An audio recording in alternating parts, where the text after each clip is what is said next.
রাত্রে একটা নয়, দুইটা নয়, তিনটার সময়ও যদি বাসায় যাইতাম, গেটের সামনে মা বলে ডাক দিতাম। ডাক দিতে দেরি গয়, গেট খুলে দিতে একটা সেকেন্ড দেরি করতো না। জিজ্ঞাসা করতাম, মা গো, ও মা, তুমি কি ঘুমাও না? মা বলতেন, ছেলে তুমি বাহিরে আছো, বাড়িতে আসার আগে আগে আমি মার চৌকে ঘুম না।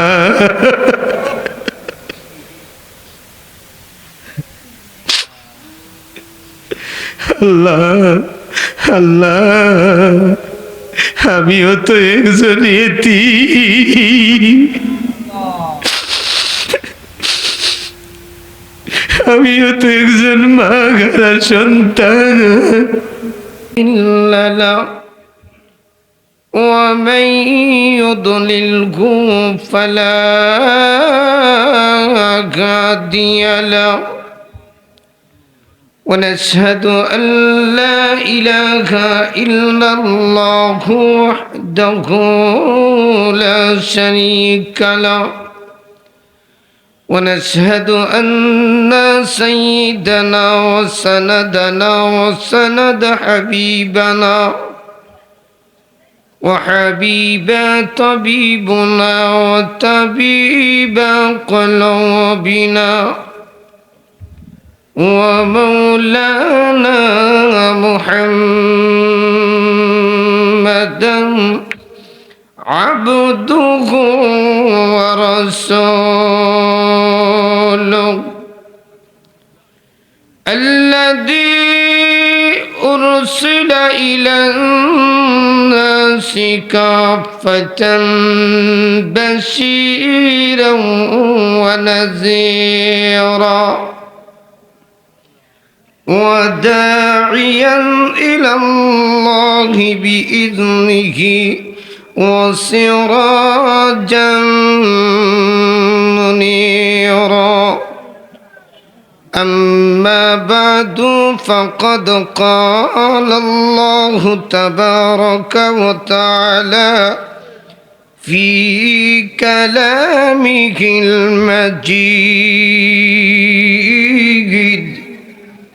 وفي فرقانه الحميد أعوذ بالله من الشيطان الرجيم بسم الله الرحمن الرحيم قتل الإنسان ما أكفره من أي شيء خلق من نطفة خلق وقال النبي صلى الله عليه وسلم إنما أنا قاسم والله يعطي। সকলেই মহব্বতের সাথে জবান খুলে নামাজের ভিতরে বাবা যেই দুরূদ পড়ি সেই দুরূদ উচ্চ আওয়াজে আবেগের সাথে পড়ুন। আল্লাহুম্মা সাল্লি আলা মুহাম্মাদিন ওয়া আলা আলি মুহাম্মাদ কামা সাল্লাইতা আলা ইব্রাহিম ওয়া আলা আলি ইব্রাহিম ইন্নাকা হামিদুম।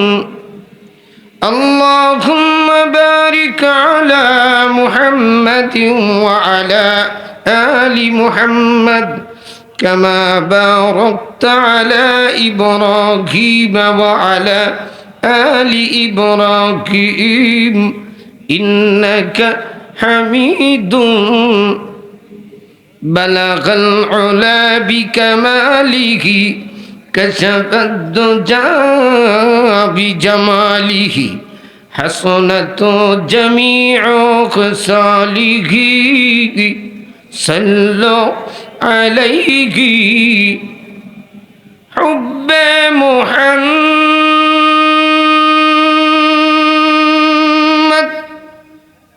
जिस दिल में हासिल नहीं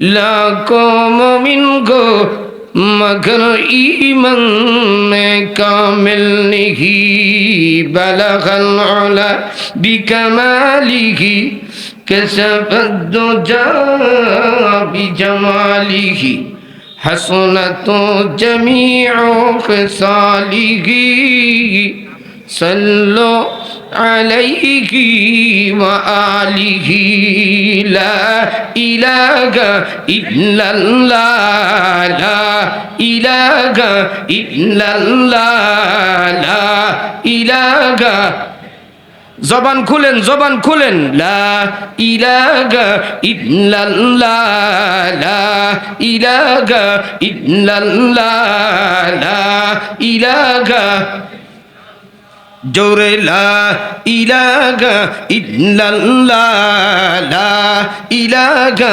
ইল্লাল্লাহ লা ইলাহা সামনেতে আল্লাহ পিছনেতে আল্লাহ সামনেতে আল্লাহ পিছনেতে আল্লাহ ডাইনেতে আল্লাহ বামেতে আল্লাহ ডাইনেতে আল্লাহ বামেতে আল্লাহ লা ইলাহা ইল্লাল্লাহ লা ইলাহা ইল্লাল্লাহ লা ইলাহা আকাশতে আল্লাহ জমিনেতে আল্লাহ আকাশতে আল্লাহ জমিনেতে আল্লাহ জবানেতে আল্লাহ কলবেতে আল্লাহ জবানেতে আল্লাহ কলবেতে আল্লাহ লা ইলাহা ইল্লাল্লাহ লা ইলাহা জোরে লা ইলাহা ইল্লাল্লাহ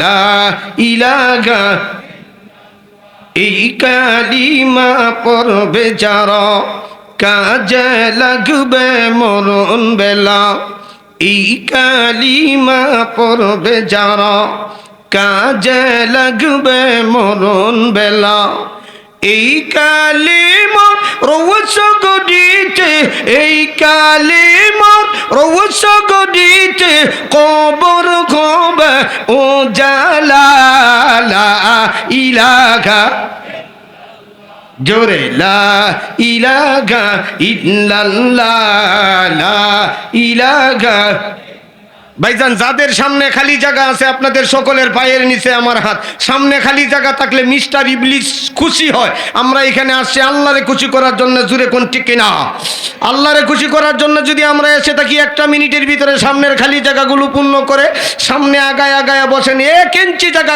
সামনে খালি রাখবেন না সামনে খালি জায়গা থাকলে মিস্টার ইবলিস খুশি হয়ে যায় আমার আল্লাহ বেজার হয় এই জন্য মুরব্বী বাবাজি যারা আছেন সমবয়স্ক যুবক ভাইয়ারা যারা আছেন সকলকে অনুরোধ করে বলবো আল্লাহর মেহেরবানি পাওয়ার আশায় আল্লাহর করুণা মায়া পাওয়ার আশায় সামনের খালি জায়গাগুলো পূর্ণ করেন আর মহব্বতের জিকির দেন লা ইলাহা ইল্লাল্লাহ লা ইলাহা ইল্লাল্লাহ লা ইলাহা ইল্লাল্লাহ লা ইলাহা জোরে লা ইলাহা ইল্লাল্লাহ লা ইলাহা জুরে লা ইলাহা ইল্লাল্লাহ লা ইলাহা ভাইজান গাড়ি চলে না ড্রাইভার চারা বিমান চলে না পাইলট চারা গাড়ি চলে না ড্রাইভার চারা বিমান চলে না পাইলট চারা মানুষ চলে না রুকু চারা মানুষ চলে না রুকু চারা দুনিয়া চলে না আল্লাহ চারা লা ইলাহা জোরে লা ইলাহা ইল্লাল্লাহ লা ইলাহা লা ইলাহা ইল্লাল্লাহু মুহাম্মাদুর রাসূলুল্লাহ সাল্লাল্লাহু আলাইহি ওয়াসাল্লাম। ঐতিহ্যবাহী রতাল বান্দল মফিজউদ্দিন ইবতেদায়ী মাদ্রাসা ও কেন্দ্রীয় জামে মসজিদ কর্তৃক আয়োজিত 59তম বার্ষিক ওয়াজ মাহফিলের সম্মানিত মহিমান্বিত শ্রদ্ধাভাজন আলহাজ হজরত মৌলানা কবিরুল ইসলাম হাফিজাহুল্লাহ সভাপতির আসনে আসন্নিত আছেন। উপস্থিত হজরত উলামায়ে কেরাম, আইম্মায়ে মাসাজিদ, আমার সামনে বসা আছেন পিতৃতুল্য মুরব্বিয়ানে এজাম, আগামী প্রজন্মের কর্ণধার, অত্র এলাকার সর্বস্তরের সমবয়স্ক প্রাণপ্রিয় সুশীল নজওয়ান ভাইসব, স্কুল কলেজ মাদ্রাসার আজিজ তালাবাবিন্দ, পর্দার ভিতর থেকে কোরআন ও হাদিসের আলোচনা শোনার জন্যে এক নিষ্ঠভাবে বসা আছেন পর্দাওয়ালা অবলা সরলা মা ও বোনের। আল্লাহ রব্বুল আলামিনের অশেষ মেহেরবানি, যিনি আমাদেরকে এই দুর্যোগপূর্ণ মুহূর্তে দুনিয়ার জগতে জান্নাতের একটি বাগানে, মাগফিরাতের একটি বাগানে, নাজাতের একটি বাগানে, রহমতের একটি বাগানে, বরকতের একটি বাগানে, গুনাহ মাফের একটি বাগানে, ইসলামী মহাসম্মেলনে আসার বসার, দিনই কিছু কথা বলার এবং শোনার মতো সুন্দর মনোমুগ্ধকর পরিবেশ তৈরি করে দিয়েছেন।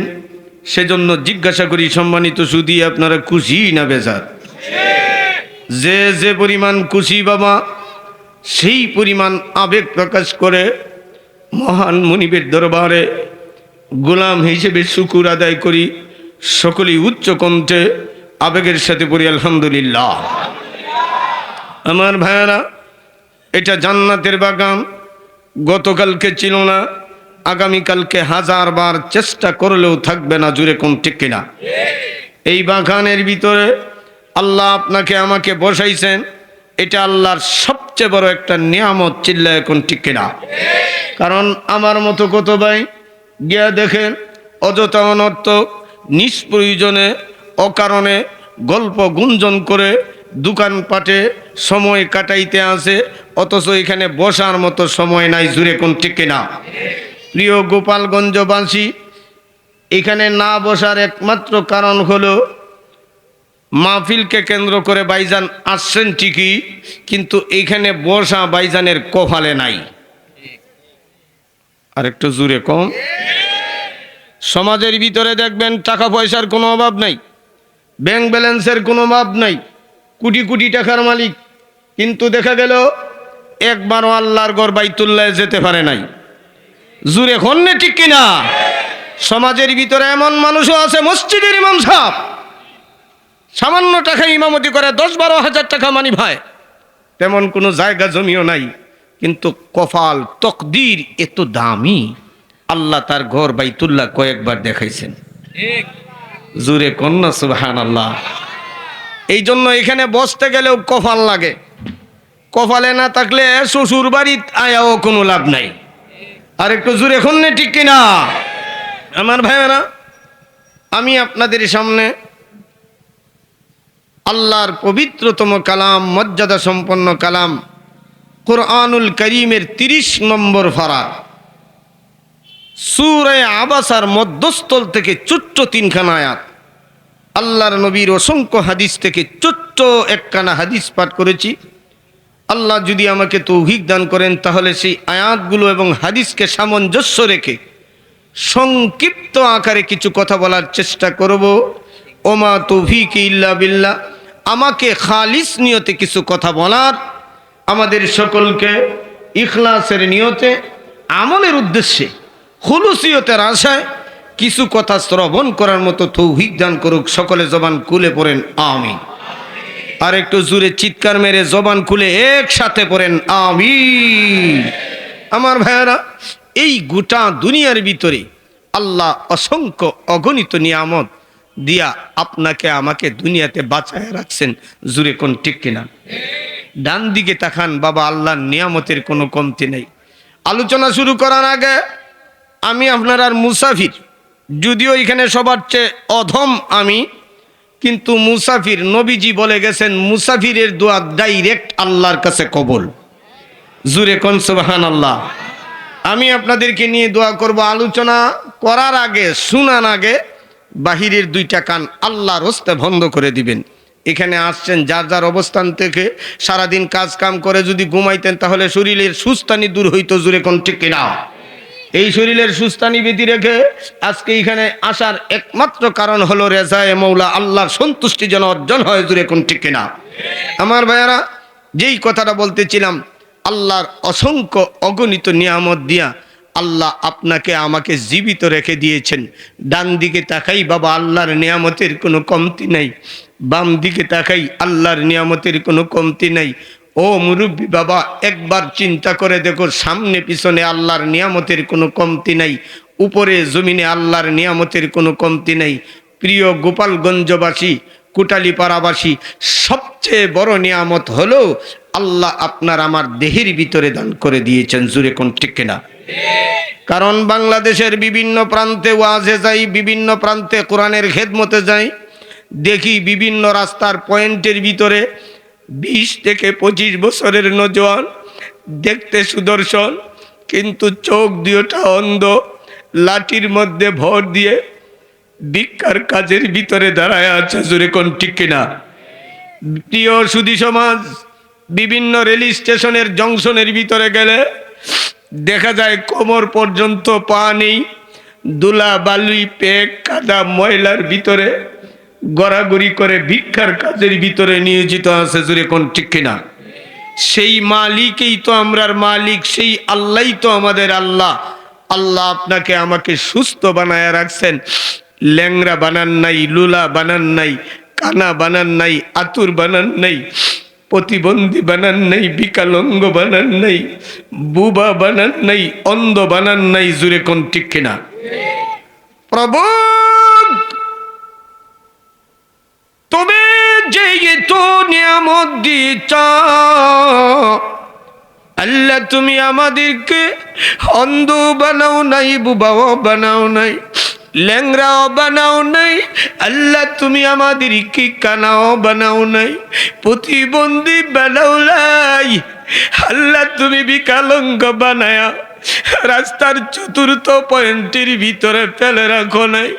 আল্লাহ, তুমি এত নিয়ামত দিয়েছ, আল্লাহ তোমার শুকর আদায় করলাম।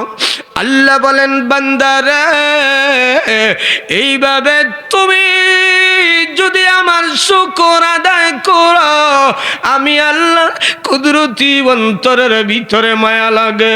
বান্দারে, শুকরিয়া আদায় করার কারণে আমি আল্লাহ তোর যেই নিয়ামত দিয়েছি, এই নিয়ামতের ভিতরে আরো 10 গুণ বরকত বাড়ায়া দিলা।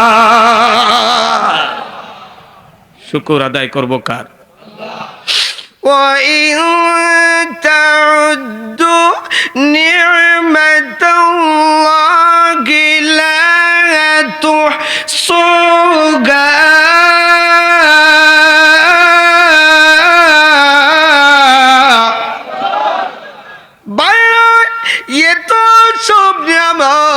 আল্লাহ আপনাকে আমাকে দান করে দিল।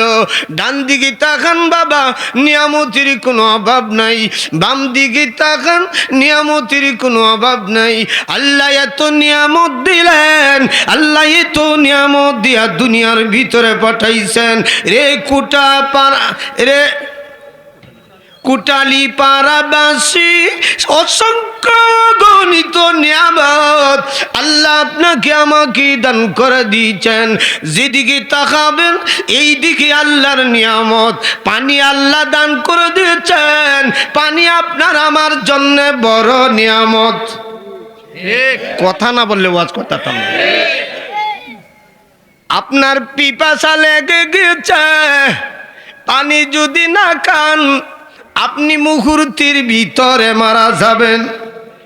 বাইরে সবচেয়ে বড় নিয়ামত, একবার শ্বাস ভিতরে নেই আর একবার শ্বাস ভিতর থেকে বাহির করি। আল্লাহ এত নিয়ামত দিয়েছেন, শ্বাস ভিতরে নেই, শ্বাস ভিতর থেকে আরো বাহির করি।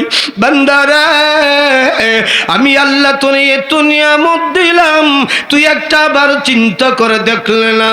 আমি আল্লাহ তোরে দুইটা চক্ষু দান করলাম, এটাও আমি আল্লাহর বড় নিয়ামত। আমি আল্লাহ তোরে মুখমণ্ডল দিলাম, এটাও আমি আল্লাহর বড় একটা নিয়ামত। আমি আল্লাহ তোরে জবান দিলাম, এটাও আমি আল্লাহর বড় একটা নিয়ামত। আমি আল্লাহ তোরে হাত দিলাম, এই হাতগুলো আল্লাহর পক্ষ থেকে নিয়ামত। রে কুটালি পাড়াবাসী, কিয়ামতের দিন এমন একটা সময় আসবে, এই হাতগুলো আপনার আমার বিরুদ্ধে সাক্ষী হয়ে দাঁড়াবে। জুরে কোন ঠিক কিনা? اليوم نختم على أفواههم وتكلمنا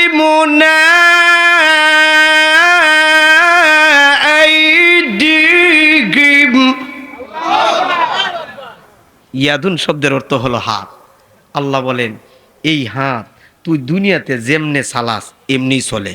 জুরে কন্যে ঠিক কিনা? ভালো কাজে গেলেও এই হাতগুলারে আল্লাহ তাআলা আমাদের দুনিয়ার জগতে অনুগত্য বানায় দিয়েছেন। চিল্লায় কোন আল্লাহু আকবার। বাইরে এই হাতগুলো আল্লাহ আপনাকে আমাকে অনুগত্যশীল বানায় দিয়েছেন। আপনি যদি ভালো কাজের দিকে অগ্রসর হন, এই হাত ভালো কাজের দিকে অগ্রসর হবে। বান্দারা, আপনি যদি চুরির মাল উঠান, দুনিয়ার জগতে এই হাত চুরির মাল উঠাবে।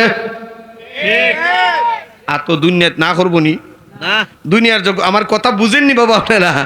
দুনিয়ার জগতে এই হাতে না করবো নি যে চাচা আল্লাহ আপনার সাথে আমার লাগাইয়া দিছে, আমি চুরির মাল উঠাইতাম না। আল্লাহ বলেন না, দুনিয়ার জগতে এই ক্ষমতা দেই নাই, কিন্তু একটা সময় আইব তুই যে গোপালগঞ্জ থেকে চুরি করছিলে, এই হাত আমি আল্লাহর কাছে কইয়া দেব। ঠিক জুরে কন্যা আল্লাহু আকবার। আরেকটু জুরে কন্যা আল্লাহু আকবার। اليوم نختم على أفواههم وتكلمنا أيديهم وتشهد أرجلهم। রিজুলুন শব্দের অর্থ হলো পা। আল্লাহ বলেন, রে গোলাম, কিয়ামতের মাঠে আমি আল্লাহ তোমাকে যেই দুইটা পা দিয়েছি, এই দুইটা পা মানুষের মতো কথা বলবে। জুরে কোন আল্লাহু আকবার। আল্লাহু আকবার। বাঁচার কোনো উপায় নাই। জুরে কোন ঠিক কিনা? আমার তেলাওয়াতকৃত আয়াতের ভিতরে আল্লাহ বলেন, কুতিলাল ইনসানু মা আকফারু। আল্লাহ বলেন, মানুষ বড় অকৃতজ্ঞ, মানুষ বড় নিমুখ হারাম। আলোচনা আগে বুঝবেন, মানুষ বড় অকৃতজ্ঞ, মানুষ বড় নিমুখ হারাম। কেন এই কথা বললেন? এক আয়াতে তো আল্লাহ বলছেন, আসমান জমিনের ভিতরে যত মাখলুক বানাইছেন, মানুষকে আল্লাহ সম্মানী করে বানাইছেন। জুড়ে কোন ঠিক কিনা? ওয়াকাররামনা বানি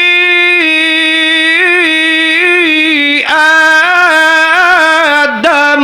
জুড়ে কোন আল্লাহু আকবার। আল্লাহ বলেন, ও মানুষ, আমি তোর ইজ্জত আর সম্মান দিয়া গোটা দুনিয়ার সমস্ত মাখলুকাত ফেরেশতার মাধ্যমে বানাইছি, ফেরেশতার মাধ্যমে দুনিয়াতে সবকিছু দিয়েছি। ও মানুষ, একবার চিন্তা কর, আমি আল্লাহর কুদরতি কলিজা দিয়া নিজের হাতে মানুষ তোরে বানাইছি। ঠিক সুবহানাল্লাহ। কন্যা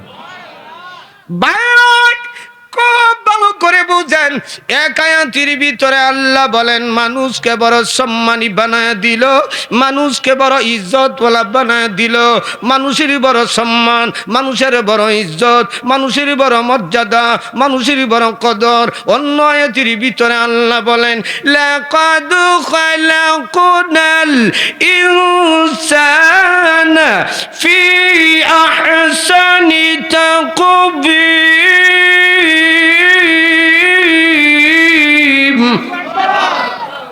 আমি মানুষকে এত ইজ্জত দিয়েছি, আমি মানুষকে এত সম্মান দিয়েছি, মানুষ যা চায় আমি আল্লাহ সব দান করে দিলাম। এটা কেন বলল? আল্লাহ বলেন আসমান আমার ইবাদতি করে, জমিন আমার ইবাদতি করে, পাহাড়গুলো ইবাদতি করে, বন্দেগী করে, নদীগুলো আমার তসবিহ পড়ে।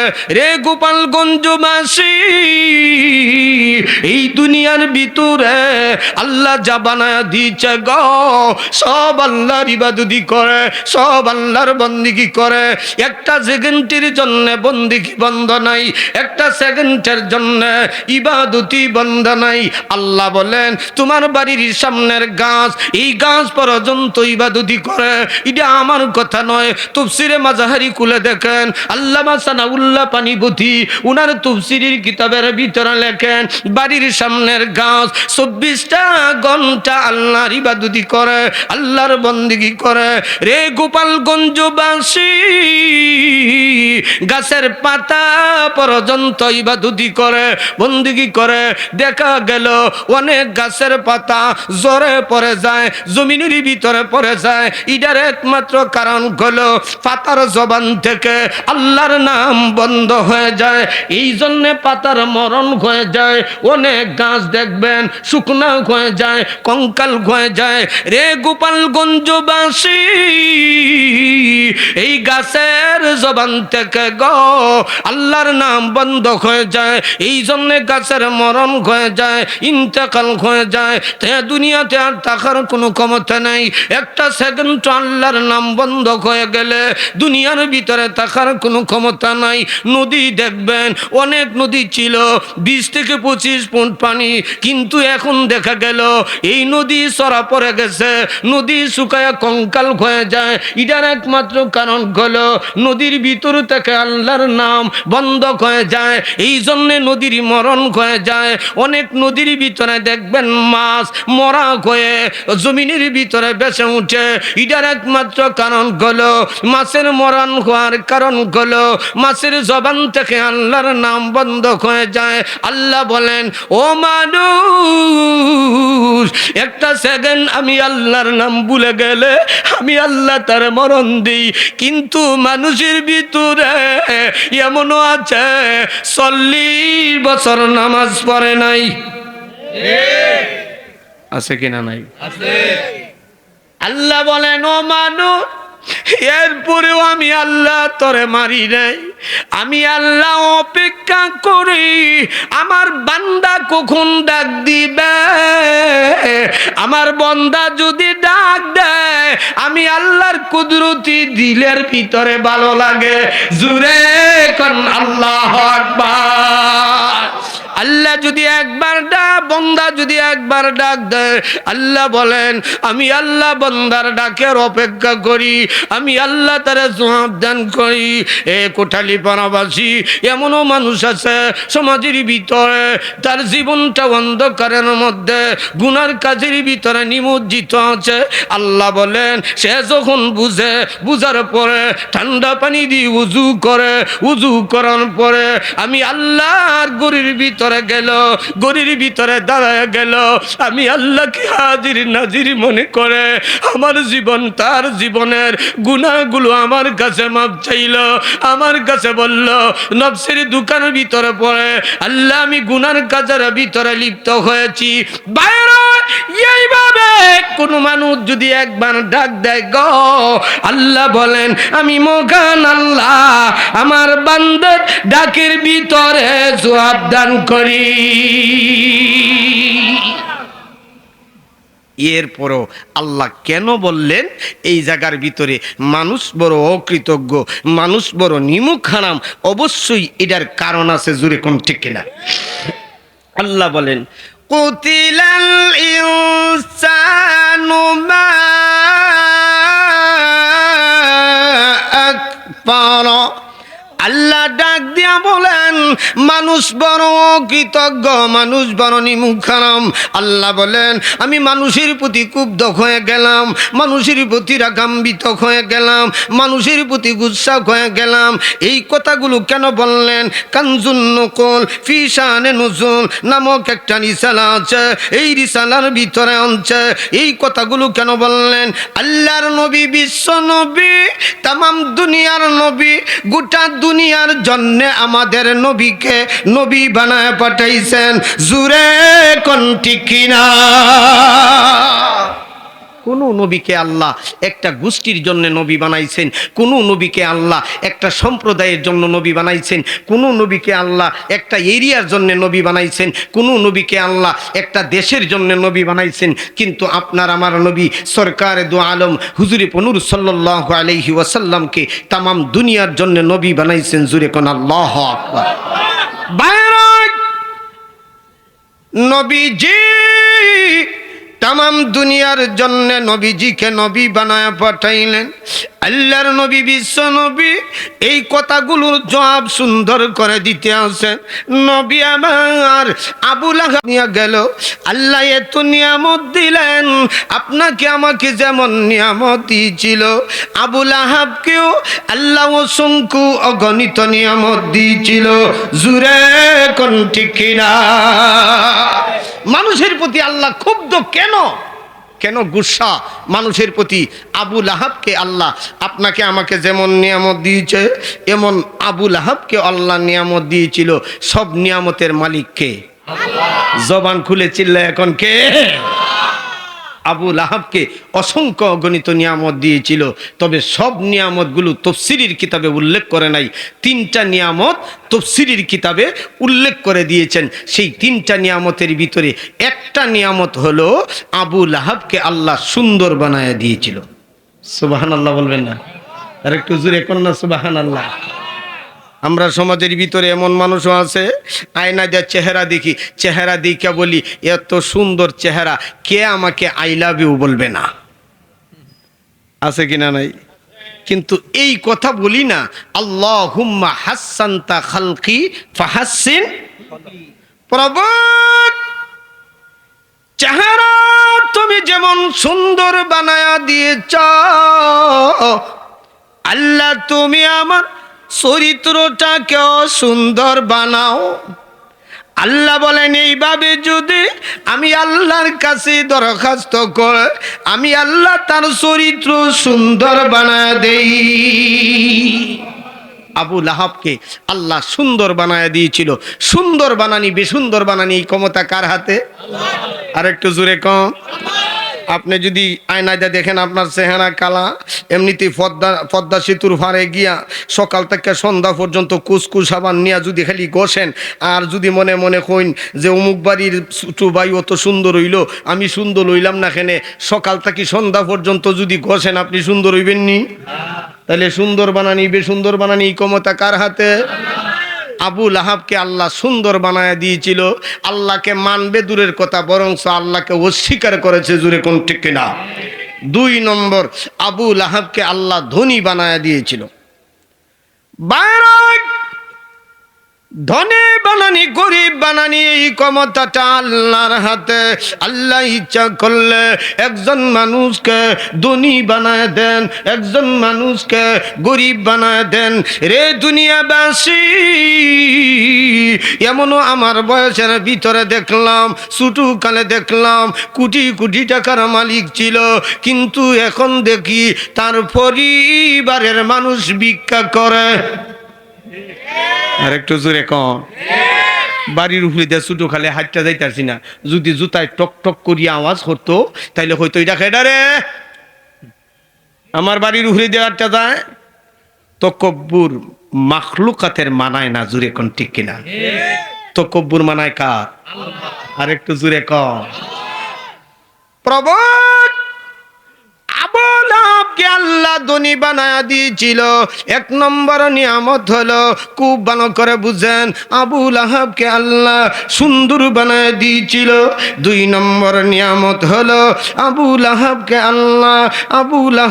আল্লাহ ধনী বানায়া দিয়েছিল।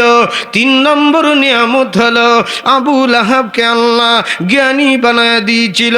মুফাসসিরগণ তাফসীরের কিতাবের মধ্যে বলেন, জ্ঞান দুই প্রকার। এক প্রকারের জ্ঞান হলো কলমের জ্ঞান। কলমের জ্ঞানের মাধ্যমে মানুষ সুশী হয়, কলমের জ্ঞানের মাধ্যমে মানুষ ডিসি হয়, কলমের জ্ঞানের মাধ্যমে মানুষ ডাক্তার হয়, প্রথম শ্রেণীর কর্মকর্তা হয়। এটা হলো এক নম্বরের জ্ঞান। দুই নম্বর জ্ঞানটা হলো কলম সারা জ্ঞান। রে দুনিয়াবাসী, কলম সারা জ্ঞান এটাও আল্লাহ দান করে।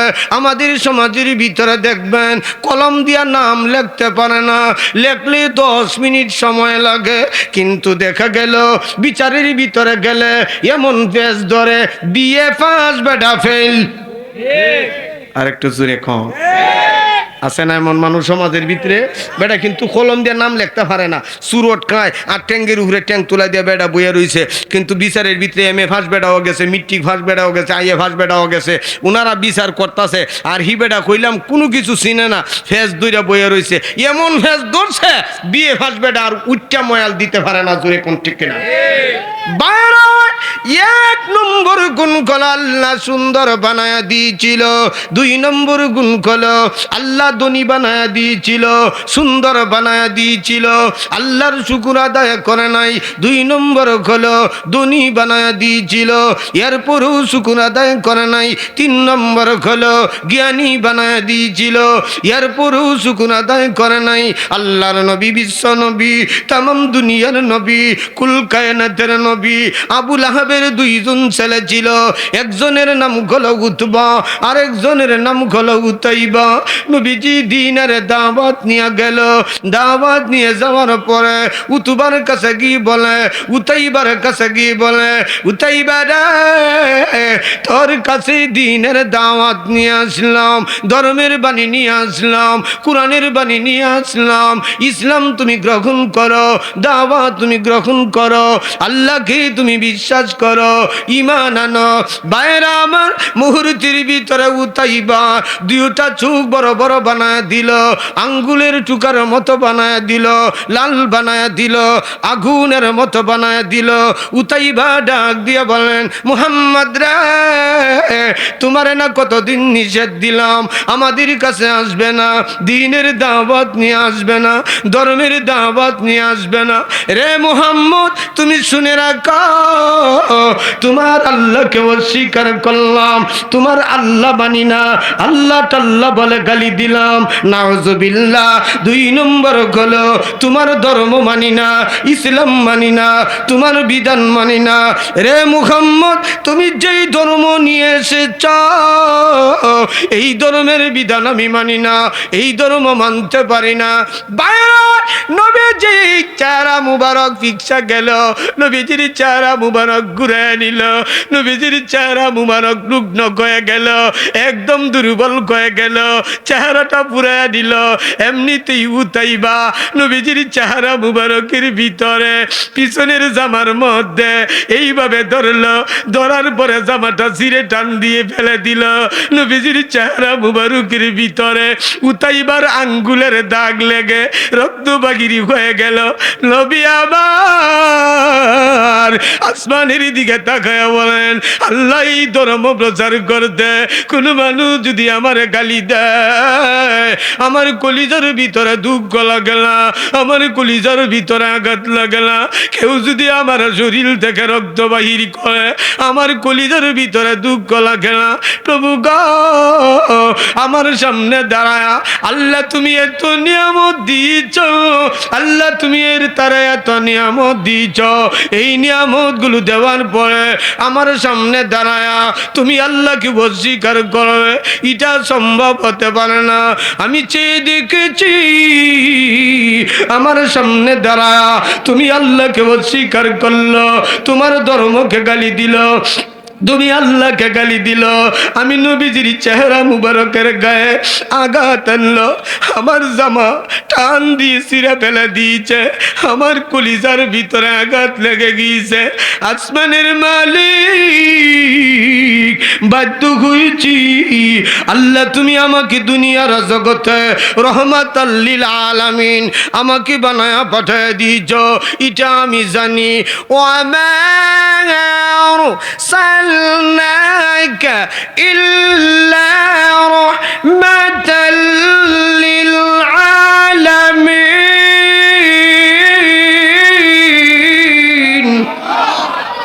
আল্লাহ বলেন আলহামদুলিল্লাহি রাব্বিল আলামিন। আল্লাহ বলেন আমি আসমানের আল্লাহ, আপনি আসমানের নবী, আমি জমিনের আল্লাহ, আপনি জমিনের নবী। আল্লাহ বলেন হাবিব আমার আপনার কলিজার ভিতরে আঘাত দিয়েছে, আমি আল্লাহ আমার কুদরতি কান দিয়া শুনছি।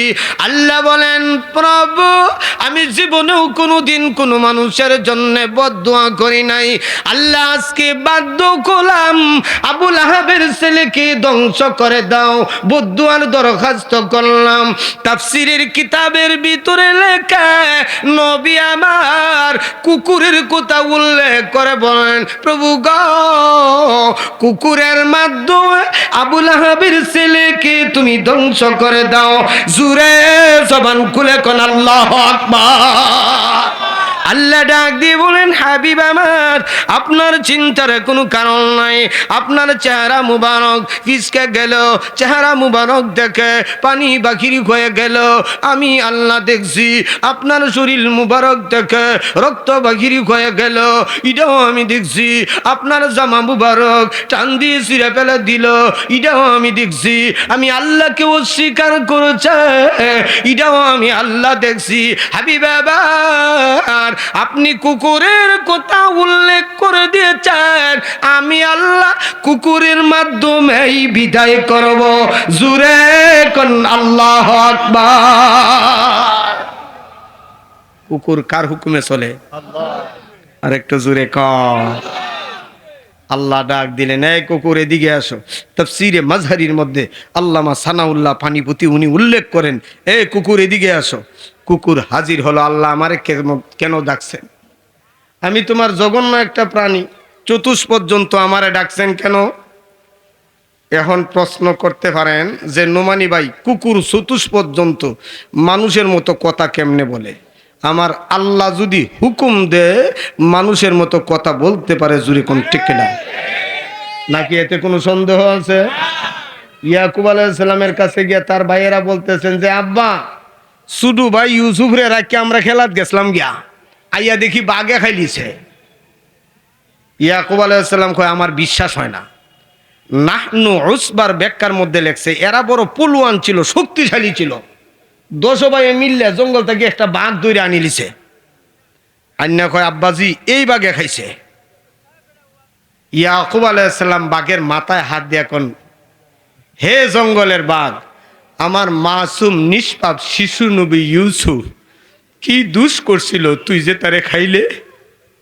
এমনিতেই দেখা যায় তাফসীরের কিতাবের মধ্যে লেখছে বাঘে খান্দে। খান্নার ভাষা হলো আল্লাহ আমি কেমনে খুইতাম তারে যে খাইছি না, আমার জবান তো মানুষের জবান না। আল্লাহ বলেন আমার পয়গাম্বরের শান তুই গাবি, আমি আল্লাহ তোর জবান একটা মিনিটের জন্য মানুষের জবান বানায় দিলাম। কত আসতে সুবহানাল্লাহ কোন বারাক কুকুর আল্লাহর দরবারে গিয়া দরখাস্ত করল প্রভু গো আহাবুল আবিসাল এই ছেলেটাকে আমি কেমনে ধ্বংস করো, কেমনে আমি খাবো? আল্লাহ বলেন, রে কুকুর, তাফসীরের কিতাবের ভিতরে বলে দিয়েছে গো, আল্লাহ বলেন, ও কুকুর, এই গোটা দুনিয়ার ভিতরে যত মানুষ বানায়া দিয়েছি, প্রত্যেকটা মানুষের শরীরের ভিতরে এক এক জাতের গন্ধ। আমার শরীরে এক জাতের গন্ধ, আপনার শরীরে এক জাতের গন্ধ, হুজুরের শরীরে এক জাতের গন্ধ। আল্লাহ বলেন, আবু লাহাবের ছেলে উতাইবার শরীরের ভিতরে এক জাতের গন্ধ। কুকুর রে, আবু লাহাবের ছেলের শরীরের ভিতরে যেই গ্রান আছে, এই গ্রান আমি আল্লাহ তুই কুকুরের নাকে লাগায়া দিলা। সুবহানাল্লাহ বলবেন না? নাক এমন জিনিস, সাসার গরু যদি গরুর গুস্ত রান্ধে কোন লাগে না, নাকি কইয়া দেয় আজগো সাসার গরু গুস্ত রান্ধতাছে। জুরে ফোনে ঠিক কিনা? মরিচ যদি খালাম্মার গরু বাজে কোন লাগে না, নাকি কই আজকে খালাম্মায় মরিচ বাজদাছে। এখন আরেকটা প্রশ্ন, সব প্রশ্নগুলার সমাধান কিছু না কিছু দিতে হবে। প্রশ্ন করতে পারেন যে হুজুর, চতুষ্পর্যন্ত মানুষের শরীরের গ্রাণ কেমনে বুঝে? চতুষ্পর্যন্ত মানুষের শরীরের গ্রাণ বুঝে কি বুঝে না? আরেকটু জোরে কম। একটা উদাহরণ দে, নবীজির সাহাবী হযরত সাফিনা রাদিয়াল্লাহু তাআলা আনহা, উনি জঙ্গলের ভিতরে গেল, এমনিতেই একটা বাঘ উনাকে দেখে ফেলল। দেখে ফেলার পরে এই বাঘ তারে খাওয়ার জন্য দৌড়তে শুরু করলো, পাগলের মতো দৌড়ে। সাফিনাতুন রাসূল বলেন, নির্ঘাত আজকে আমার মরণ, জঙ্গলের ভিতরে আমার মরণ, কে আমারে বাঁচাবে? এই জঙ্গল থেকে কে আমারে উদ্ধার করবে? সাফিনাতুর রাসূল পাগলের মতো দৌড়তে শুরু করলো। বাইরে দৌড়তে দৌড়তে উনি পরিশ্রান্ত হয়ে গেলেন, একদম পরিশ্রান্ত হয়ে গেলেন, গামিয়া গামিয়া শরীরটা পরিশ্রান্ত হয়ে গেল। উনি মনে মনে বলেন, আর বাঁচা আমার সম্ভব নয়, আমি বুঝতে পেরেছি এই জঙ্গলের ভিতরে নির্ঘাত আমার মরণ, বাঘে আমারে খেয়ে ফেলবে, বাঘের কাছে আমার মরণ কেউ জানবে না, সন্তানাদি জানবে না, বিবি বাচ্চা বাড়ির কেউ আর খবরও পাবে না। সাফিনাতুর রাসূল ওনার শরীর কবুতরের মতো কম্পমান হয়ে গেল।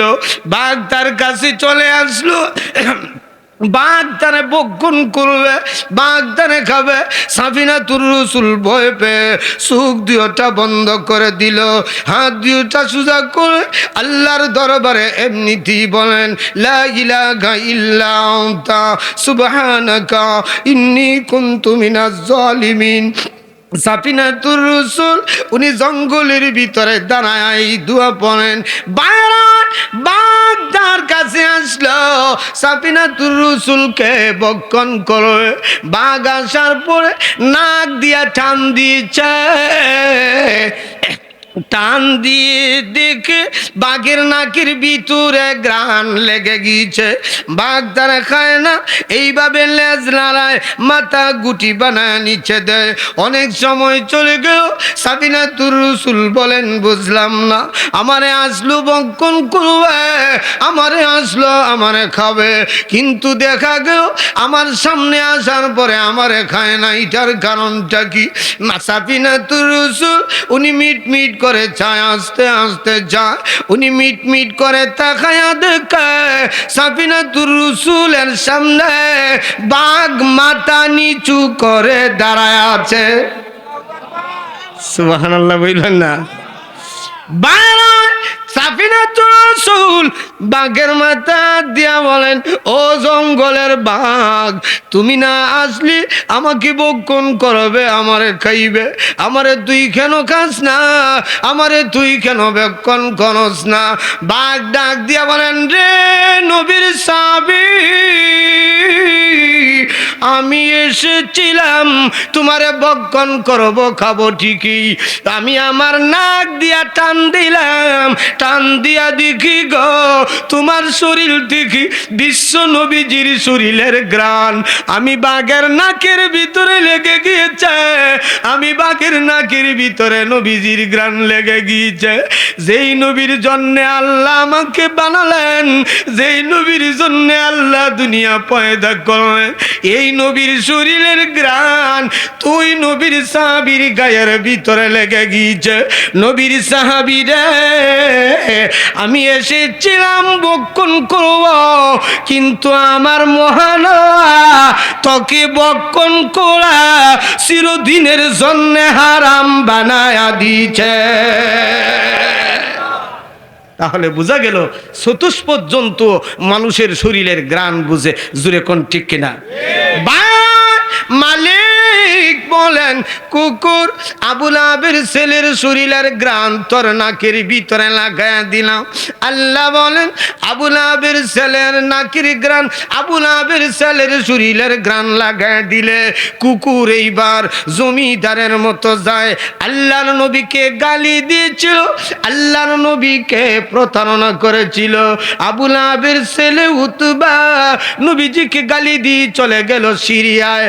সিরিয়া থেকে ব্যবসা বাণিজ্য করে বাড়ির ভিতরে রওনা করবে।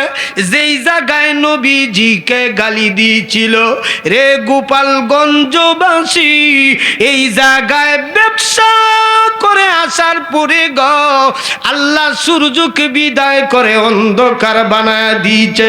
জুরে কোন আল্লাহু আকবার। সূর্য কার হুকুমে চলে? আর একটু জুড়ে ক। আল্লাহ ইচ্ছা করলে এই সূর্য 15 দিন তুই উঠতে না। দুনিয়ার কোন মানুষের ক্ষমতা আছে?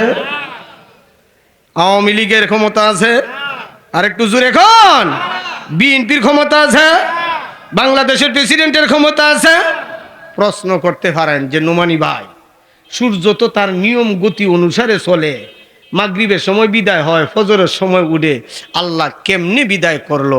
আল্লাহ বলেন চিন্তা করিস না, আমি আল্লাহ ইচ্ছা করলে এই মুহূর্তে সূর্যরে উদয়ও করতে পারি, বিদায়ও করতে পারি, কারণ সূর্য আমার মাখলুক, সূর্য আমার খালিক নয়। জুরে কোন ঠিক কিনা?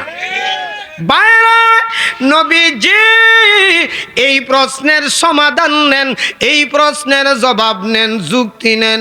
নবী আমার উনি পরিশ্রান্ত হয়ে গেল। হযরতে আলী নবীজির দরবারে গেলেন। নবীজির দরবারে গিয়া বলেন, হাবিব আমার, আপনার চেহারাটা মুমূর্ষ দেখা যায়, আপনার চেহারার লাবণ্য নষ্ট হয়ে গেল। আল্লাহর নবী বলেন, আলী রে, আজকে একদিন নয়, 2 দিন নয়, 10 দিন হয়ে গেল আমার পেটের ভিতরে কোনো খাবার নাই। আল্লাহু আকবার বলবেন। আলী, আজকে 10 দিন হয়ে গেল আমার পেটের ভিতরে কোনো খাবার নাই। আমি দিনের তালিম দেই, না খায়া দিনের তালিম দেই। সুরে কোন আল্লাহ। আলী বলেন, আমি দেখি আসমান চাওয়ার উপরে ভেঙ্গে পড়ো। নবী আমার ডাক দিয়ে বলেন, আলী রে, এই যে জামাটা দেখ, এই জামার নিচে পাথর বাঁধা আছে। আলী, আমি খাবার খাই নাই, শুধু তা নয়, আজকে 10 দিন হয়ে গেল আমি নবীর চেহারার ভিতরে ঘুম নাই, ঘুমাইতে পারি নাই। আলী বলেন, নবী গো, আপনি আমার উরাতের ভিতরে একটু ঘুমান, আমার উরাত আমি আপনার জন্য বালিশ বানায় দিলাম। নবীজি পরিশ্রান্ত গো আলীর উরাতির ভিতরে ঘুমায়া গেলেন। আলীর উরাতির ভিতরে ঘুমাইলেন। মানুষ যদি পরিশ্রান্ত গয়, ক্ষেতের আইলে বসলেও ঘুম আসিয়া যায়। আর একটু জোরে কন। মুড়া চাউলের ভাত খান, এরপরেও চৌকির ভিতরে ঘুম আসিয়া যায়। রে কুটা পাড়া বাসি, নবী আমার আলীর উরাতির উপরে ঘুমাইলেন, নবীজির মাথা মুবারক রাখলেন, মুহূর্তের ভিতরে নবীজির ঘুম এসে গেল। আল্লাহর নবী বিশ্ব নবী আলীর উরাতির ভিতরে ঘুমাইলেন। আলী এইভাবে নবীজির চেহারা মুবারকের ভিতরে বাতাস করেন। আলী কান্দে আর বলে, আমার তো ঘরের ভিতরে খাবার নাই, আমি বাড়ির ভিতরে গেলাম, গিয়া দেখি আমার হাসান আর হুসাইন উপমা। আমি আমার ফাতেমাকে বলি, ফাতেমাটা ঘরের ভিতরে কোনো খাবার আছে নি? ফাতেমা ডাক দিয়া বলেন, স্বামী আমার, আজকে 7টা খেজুর পানির ভিতরে ভিজায়া রাখছি, এইগুলো শরবত বানা হাসান আর হুসাইন রে খাওয়াই, কোনো খাবার নেই। আলী নবীজির চেহারা মুবারকের ভিতরে বাতাস করে, নবী আমার ঘুমায়া গেল, নবী আমার ঘুমায়া গেল। আসরের আজান হয়ে গেল, আসরের আজান হয়ে গেলে আলী চিন্তার ভিতরে পড়ল। একদিক দিয়া নবী ঘুমাইলেন, আমার উরাতের ভিতরে ঘুমাইলেন, অন্য দিক দিয়ে আজান হয়ে গিয়েছে। এখন আমি যদি নামাজ পড়ি, আমার রহমাতাল লিল আলামিনের ঘুমটা ভেঙে যাবে। আলী চিন্তার ভিতরে পড়লেন, নামাজ পড়বে নাকি নবীজিকে ঘুম থেকে উঠাবে। আলী বলেন, মালিক, আপনার হাবিব আমার উরাতের উপরে ঘুমাইলেন, আল্লাহ আমি নামাজ পড়ুম না, আপনার হাবিবের খেদমত আমি করো। এইভাবে চলে গেল, আসরের সময় চলে গেল, মাগরিবের ওয়াক্ত হয়ে গেল, সূর্য লাল হয়ে গেল, কুসুমের মতো হয়ে গেল। নবী আমার আলীর উরাত থেকে ঘুমটা ভাঙলো, ঘুম থেকে উঠলেন। আলী, সূর্য লাল হয়ে গিয়েছে, আসরের নামাজ কি তুমি পড়ো নাই? আসরের নামাজ কি তুমি পড়ো নাই? আলী বলেন, নবী আমার, বেয়াদবি মাফ করবেন, আপনার শরীরটা মুমূর্ষ, আপনি আমার উরাতের ভিতরে ঘুমাইলেন, আসরের নামাজ আমি পড়তে পারি নাই। আল্লাহর নবী বলেন, আলী রে, ঠান্ডা পানি নিয়ে আসো। ঠান্ডা পানি আনা গেল, নবী আমার ঠান্ডা পানি দিয়ে ওযু করলেন, আলীও ওযু করলেন। আল্লাহর নবী ডাক দিয়া বলেন, প্রভু গো, আপনি না আমার হাবিব লাগেন, আপনি না আমার বন্ধু লাগেন, আপনি না আমার জন্য আসমান বানাইলেন, আমার জন্য নাকি তামাম দুনিয়ার মাখলুক বানাইলেন। আমি দেখি সূর্য মাগরিবের রক্তের ভিতরে চলে গেছে। প্রভু, মাগরিবের রক্ত থেকে গো সূর্যটা উঠাইয়া আসরের রক্তের ভিতরে এনে দাও। কাশফুল মুশকিলা এই কিতাবের ভিতরে বাবা আনছেন, নবী আমার দুয়া করেন। আলী বলেন, খুদার কসম লাগে, আমি তাকায়া দেখি সূর্য মাগরিবের ওয়াক্তের ভিতরে ছিল। নবীজি যখন দোয়া করছেন, এমনিতেই তাকায়া দেখি সূর্য মাগরিবের রক্ত থেকে উঠে আসরের রক্তে চলে এসেছে। সূর্য কার হুকুমে চলে? এই নবীর দাম আছে কিনা নাই? আর একটু জোরে কম। নবীজি কোন জায়গায় আসলাম মনে রাখেন, কুকুরের নাকের ভিতরে গ্রান, আবু লাহাবের ছেলের শরীরের গ্রান। জোরে কন্যা ঠিক কিনা? আমি সুনামগঞ্জ থেকে সিলেট হইয়া ডাক হইয়া আপনারা এখানে গোপালগঞ্জ আইছি। আবার যদি ঠিক মতো গুইরা গুইরা গুইরা গুইরা গুইরা পয়েন্টগুলা গুইরা গুইরা সুনামগঞ্জ না যাইতারি, তাইলে আমার মতো ব্যাক কলার কেউ নাই। আর একটু জোরে কম। তাইলে আলোচনার পয়েন্টগুলো মনে রাখেন, পয়েন্টগুলো মনে রাখলে আপনারা বুঝতেন না। আবু লাহাব ছেলের শরীরের গ্রান, কুকুরের নাকের ভিতরে। যেই কথাটা বলতেছিলাম, নবীজির ইজ্জত আর সম্মানকে দান করে দিয়েছেন। আরো জোরে কর। আমার নবীর ইজ্জত আমার নবীর শান আল্লাহ দান করে দিয়েছেন। প্রিয় গোপালগঞ্জবাসী, যে যে দলেই করেন, আমি আপনার দলভুক্ত নয়, আপনার দলের অনুসারী আমি নই, তবে একটা কথা পরিষ্কারভাবে জানায়া দিতে চাই, আমার নবী এক, আমাদের সকলের নবী এক, আমরা নবীর উম্মত। অতএব সেই নবীকে বাংলাদেশের জমিনের ভিতরে কোন নাস্তিক, কোন কুলাঙ্গার, কোন বেঈমান যদি নবীকে আহম্মক বলে গালি দেয়, জাদুগির বলে গালি দেয়, নবীকে দর্শনকারী বলে গালি দেয়, তাহলে বুকের তাজা রক্ত দিয়ে সেই নবীর শান আর মানের হেফাজতের জন্য কারা কারা মাঠে ময়দানে রাস্তারা দিয়েছেন, হতুল আল্লাহকে দেখান। আল্লাহ তুমি কবুল করো, সকলে পড়ুন আমিন। যে কথাটুকু বলতেছিলাম, হযরতে যায় নবীজির দরবারে গেল, গিয়া দেখে নবীজির চেহারাটা শুকায়া কঙ্কাল হয়ে গেল, চুলগুলো এলোমেলো, নবীজির চেহারা মুবারকের ভিতরে কোনো লাবণ্য নাই। হযরতে জাবের বলেন, নবী আমার, আমি আপনাকে আপনার দরবারে আসলাম। আল্লাহর নবী বলেন, জাবের রে, আমার দরবারে আসলে আমার দরবারের ভিতরে কোনো খাবার নাই, আমি চেহারার ভিতরে লাবণ্য নাই, আমি দ্বীনের তালিমের ভিতরে আছি। নবী 10 দিন উপবাস, নবীর পেটের ভিতরে পাথর, মনে রাখবেন। হযরতে জাবের এই কাহিনীগুলো শুনে বিবির কাছে চলে গেল। বিবি, নবীজির কাছে গেলাম, গিয়ে দেখি নবীজির চেহারাটা মুমূর্ষক হয়ে গেছে, নবীজির পেটের ভিতরে খাবার নাই, নবীজির চেহারাটা কঙ্কাল হয়ে গেছে, ঘরের ভিতরে কোনো কিছু আসেনি। হযরতে জাবের বিবি ডাক দিয়ে বলেন, স্বামী আমার ঘরের ভিতরে 2 কেজি আটা আর ছোট একটা বকরির বাচ্চা আছে, আপনি দান, নবীজিকে দাওয়াতে যাবেন। নবীজির দরবারে চলে গেল। হাবিব, আমি আপনার কাছে আসলাম দ্বীনের দাওয়াত নেওয়ার জন্য, আপনি দেখি আপনার পেটের ভিতরে খুব খাবার নাই, আপনি চলে আসেন আমার বাড়ির ভিতরে আপনার দাও।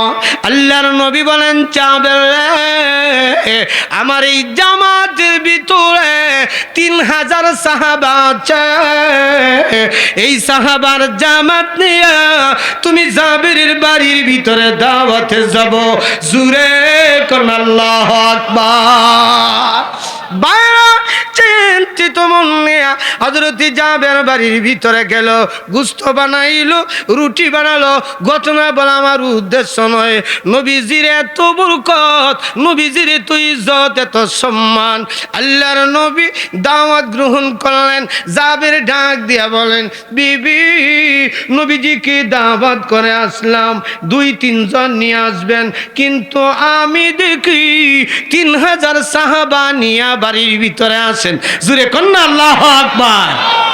2 কেজি আটা 20 থেকে 30 কানা রুটি হয়। আল্লাহর নবী, বিশ্ব নবী, রহমাতুল লিল আলামিন, এমনিতেই নবীজির সাহাবী জাবেরের বাড়ির ভিতরে রওনা করলো।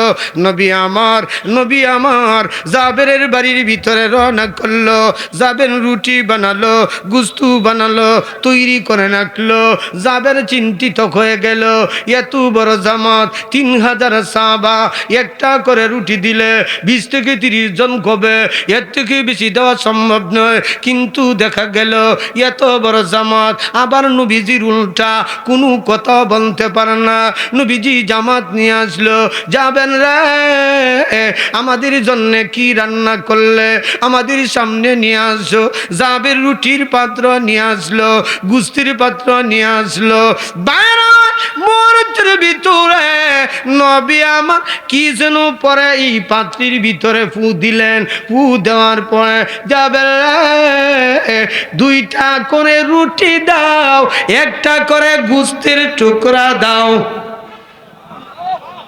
কই ওয়াজ করবেন, জুরে কন্যা সুবহানাল্লাহ। 3000 মানুষ, 2টা করে রুটি দিলে কয় হাজার? 2 কেজি আটা, 20 থেকে 30টা রুটি। জাবের চিন্তিত হয়ে গেলেন, জাবের বিচলিত হয়ে গেলেন। আল্লাহর নবী বলেন, যাবেন রে, আমি হুকুম দিচ্ছি 2টা করে রুটি, 1টা করে গোশতের টুকরা দাও। জুরে কোন আল্লাহু আকবার। বাইরে যাবেন, 2টা করে রুটি দিলেন, 1টা করে গোশতের টুকরা দিলেন। এইভাবে দিতে দিতে 3000 সাহাবাকে দেওয়া হয়। নবী আমার ডাক দিয়া বলেন, যাবেন রে, সবাইকে রুটি কি দেওয়া হয়েছে? নবী গো, সবাইকে 2টা করে রুটি দেওয়া হলো। গোশত দেওয়া হয়েছে নি? হ্যাঁ, গোশত দেওয়া হলো। আল্লাহর নবী বলেন, এবার গোশত এবং রুটির ডাকনা তুমি খুলো। গোশত এবং রুটির ডাকনা খুললেন, খুলে দেখেন 3000 মানুষকে 2টা করে রুটি দেওয়ার পরে খুলে দেখেন যেই পরিমাণ রুটি পাত্রের ভিতরে ছিল, এর চেয়ে বেশি গো পাত্রের ভিতরে রুটি জমা আছে। নবীজির দাম আছে কিনা নাই? বাইরে কুকুরের নাকের ভিতরে গান, এবার কুকুর জমিদারের মতো ভাব নেয়, কারণ নবীর দুশ্মনরে বিদায় করব, এটা একটা গরিমার ব্যাপার সেবার আছে। জুড়ে কোন ঠিক কিনা? কুকুর জমিদারের মতো যায়, খেজুরের বস্তা সিরিয়া থেকে ব্যবসা করে আবুল আমের ছেলে উতাইবা চলে আসলো, যেই জায়গায় নবীজিকে গালি দিয়েছিলেন, এই জায়গায় আসার সঙ্গে সঙ্গেই সূর্য বিদায় হয়ে গেল, অন্ধকার হয়ে গেল। ডাইনেও দেখে না, বামেও দেখে না, সামনেও দেখে না, পিছনেও দেখে না। উতাইবা বলেন, উজির নাজিরের রাধে, অমাবস্যার অন্ধ হয়ে গেল, এখন মরু প্রান্তরের ভিতরে কেমনে যাব? উজির নাজির যারা ছিলেন সকলে বলেন, নেতা চিন্তার কোনো কারণ নাই, গমগিন গোয়ার কোনো কারণ নাই, বিচলিত হওয়ার কোনো কারণ নাই। রাত্র হয়ে গেছে, আজকে এই জায়গার ভিতরে পার্টি দিব, এই জায়গার ভিতরে আপনি ঘুমাবেন, আমরাও ঘুমামো, সারা রাত্র নাদের গীত গাইমু, সারা রাত্র নাচুম, সারা রাত্র গান গাইমু। আবুল আবের ছেলে উতাইবা বলেন, এই জায়গায় দাঁড়ায়া আব্দুল্লাহর ছেলে মুহাম্মদ রে গালি দিছিলাম। উজির নাজির যারা ছিলেন এরা বলেন, গালি দিয়েছি তো কি হয়েছে? তার ধর্ম তো মানি না, তার ইসলাম তো আমরা মানি না, তার আল্লাহ মানি না। উতাইবা জবাব দেয়, রে উজির নাজিরের দল, তার ধর্ম না মানতে পারি, তার কোরআন বিধান না মানতে পারি। মুহাম্মদকে গালি দেওয়ার পরে মুহাম্মদ যে বদদুয়া করেছে, আমার বড় বই গয়, এই বদদুয়া নিয়ে আমার কপালে লেগে যায়। জুরে কোন আল্লাহু আকবার। আল্লাহ মানে না। উজির নাজির যারা আছেন এরা কয়, নেতা এটা কোন কথা কন? আমরা তো তার ধর্মের কথা মানি না, হের বদদুয়া বলব কি? কয় মানি না, এটা ঠিক, কিন্তু মুহাম্মদ যে সত্যিকারের নবী এতে কোনো সন্দেহ নাই। সুবহানাল্লাহ কইতেন না, জবানটা খুললে কই না সুবহানাল্লাহ। কয় কেমনে?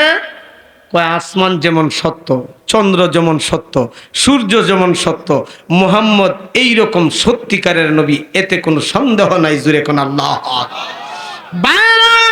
উজির নাজির জানা ছিল সকলেই এক বাক্যে ডাক দিয়া বলেন, আপনি না আমাদের নেতার ছেলে, নেতার ছেলেও বড় নেতা। জুরে কোন ঠিক কিনা?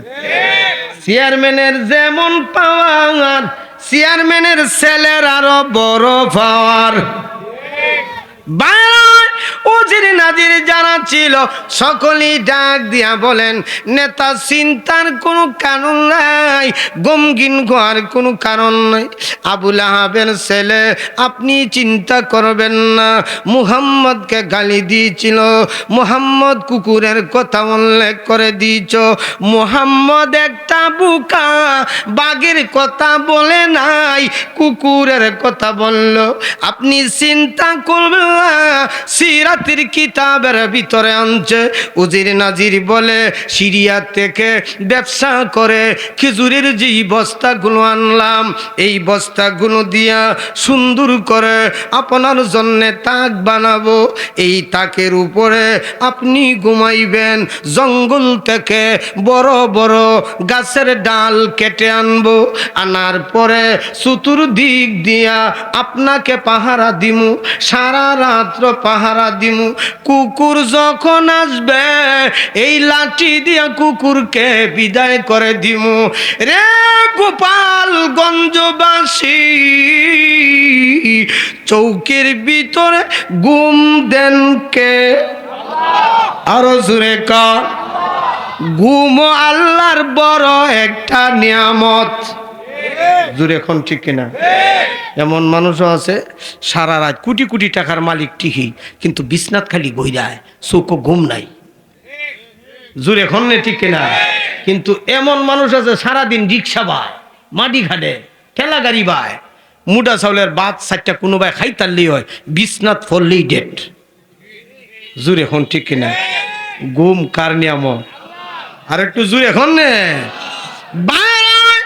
ওজির নাজির যারা ছিল এরা বলেন চিন্তার কোনো কারণ নাই, জঙ্গল থেকে লাঠি কিনে আনবো, আনার পরে কুকুর আসবে, হত্যা করে দিব, কতল করে দিব। আবু লাহাবের ছেলে বলেন সাবধান, কুকুর মনে আসেনি কুকুরের নাকির ভিতরে গ্রান। জমিদারের মতো আইতাছে বেটার বাপ, আয়া দেখি চতুর্দিক দিয়া অসংখ্য অগণিত যুবক ঘুমায়া ফুটবল। ঘুম কে দেন? সব সমাধান যদি বলি রাত্র একটা হইব। আসহাবে কাহাফের কাহিনী আপনারা জানেন। এই যুবকদের চোখও ঘুম কে দিছেন? কুকুরের নাকের ভিতরে গ্রান। এই গুহার সামনে চলে আসলো, এসে দেখে সমস্ত যুবক জনমের মতো নাক টেনে ঘুমায়। কুকুর তাকায়া দেখে পিপিলিকা ওই সমস্ত যুবকদের নাকের ভিতরে ঢুকিয়া ফেডের ময়লা বাহির করে, এরপরেও খবর নাই। এমন ঘুম ঘুমাইল কুত্তার মতো যদি মারে, এর পরেও খবর নাই। এদেরকে মারার দায়িত্ব তো আল্লাহ দেয় নাই।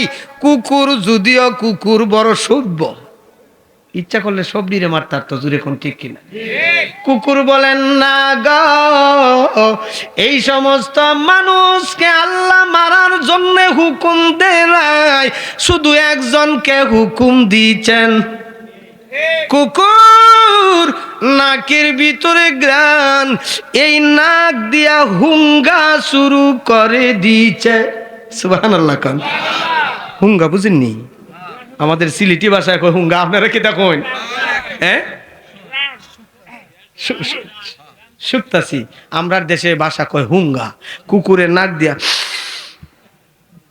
টান দিছে, টান দিয়া কয় এর শরীরের গ্রান আর আমার নাকের গান এক জাত না। সুবহানাল্লাহ কইতেন না? কুকুর নাক দিয়া টান দিয়া দেখে এর শরীরের গ্রান আর আমি কুকুরের নাকির ভিতরে যেই গ্রান আছে একত্রিত না, এক না, নেগেটিভ পজিটিভ মিলে না। আর একজনকে টান দেয় না গো, এর শরীরের গ্রান আর আমার নাকের গ্রান একত্রিত নয়। সে একজন করে গ্রান টানে, গ্রান টান্না দেখে নাকের গ্রান আর তাদের শরীরের গ্রান একত্রিত নয়। কুকুর ডাক দিও, মালিক আমি আসলাম আপনার হাবিবের দুশ্মন কি বিদায় করো। কিন্তু দেখি এদের একটা শরীরের গ্রান আমার নাকের গ্রানের সাথে মিলে না, তারে আমি কতল করো, কারা বিদায় করো। আল্লাহ বলেন কুকুর রে, খেজুরের বস্তার উপরে তাকায়া দেখ আমার বন্ধুর দুশ্মন ঘুমায় আছে। জুরে কোন আল্লাহু আকবার। এখন প্রশ্ন করতে পারেন যে নোমানি ভাই 1450 বছর আগে নবীজির দুশ্মন আসেন, অহন কি নবীর দুশ্মন আসেনি? আল্লাহ বলেন কিয়ামত পর্যন্ত নবীর দুশ্মন আছে। ঠিক না বেঠিক? আরো জোরে কম।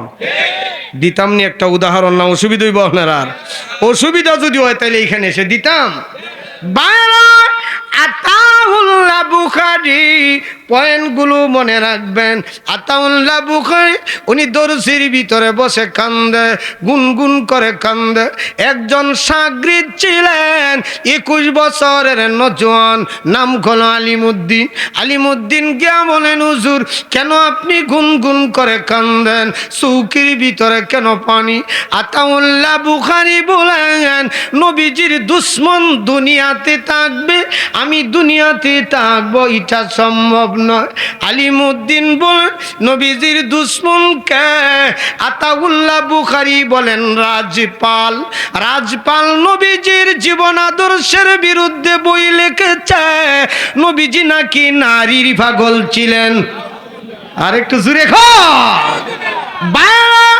হযরতে আলিমউদ্দিন বলেন আল্লাহর ওলি আপনার কানতে হবে না, আমি আলিমউদ্দিন কথা দিলাম নবীজির দুশ্মনকে বিদায় করে আপনার সামনে আসব। আলিমউদ্দিন চলে গেলেন, লম্বা ঘটনা বলা সম্ভব নয়। উনি চলে গেলেন, যাওয়ার পরে ভারতে আলোটে পালটে কুচ কইরা দেখেন নবীজির দুশ্মন রাজপাল সে আছেনি। এমনিতেই দেখেন একটা দোকানের ভিতরে বসা আছে। বাইরে মার্চের ভিতরে আলিমউদ্দিন খঞ্জুর থেকে তলোয়ার বাহির করে নবীজির দুশ্মনকে বিদায় করে দিয়েছেন। আর মাথার চুলগুলো ধরে মাথাটা নিয়ে আসলো, বীরের মতো নিয়ে আসলো, সাহসী সন্তানের মতো নিয়ে আইসা আতাউল্লাহ বুখারী উনার সামনে দিল। হুজুর আর কানতে হবে না, নবীজির দুশ্মনকে বিদায় করে দিয়েছি। এতে আমি আলিমউদ্দিন ফাঁসির কাস্টে যদি জ্বলতে কয় 1000 বার জ্বলতে রাজি আছি। পুলিশে ধরে নিল, আলিমউদ্দিনকে আদালতে নেওয়া। আলিমউদ্দিন বলেন ও আদালত মহোদয়, সাক্ষীর কোনো দরকার নাই, আমি সকিয়ানে নবীজির দুশ্মনকে বিদায় করেছি। এতে যদি ফাঁসির কাস্টে জ্বলতে কয় 1000 বার জ্বলতে রাজি। চিল্লায়া কোন আল্লাহু আকবার। আলিমউদ্দিনকে আদালত মহোদয় ফাঁসির অর্ডার দেয়া দিল, আগামীকাল 10টায় তোমার ফাঁসি হবে। এ আলিমউদ্দিন দুনিয়ার জগতে কিচ্ছু দেখার ইচ্ছা তোমার আছেনি? আলিমউদ্দিন গুনগুন করে কান্দে আর বলে না গো, এই দুনিয়াতে আমার কোনো ইচ্ছা নাই, তবে আমার মারার কোনো সন্তান আদি নাই, আমি একা। আমার মনটা চায় আমার মার কাছে একটা রাত্র থাকতাম। জুরে কন্যা আল্লাহু আকবার। পুলিশ মহোদয় আলিমউদ্দিনের রাতে কাপলা গায়ে রওনা হলো। মা দুঃখী গেটের সামনে দাঁড়ায় ঠোঁট দুটা কামড়ে আর বলেন আমার আদরের দুলালির গায়ে আজকে হ্যান্ডকাপ লাগানো, ফুলের টুকনা দেই নাই, আমার দুলালির শরীরের ভিতরে কষ্ট লাগবে, কিন্তু আমি দেখি গো আমার আলিমউদ্দিনের গায়ে হ্যান্ডকাপ লাগানো। মা দুঃখে আসমান যেন ভেঙে পড়ে গেল। সন্তানের আদর একমাত্র মা বাবার কাছে বেশি। দূরে কোন ঠিক কিনা? কিন্তু কিছুদিন আগে একটা কাহিনী দেখে আমার বড় কষ্ট লাগলো।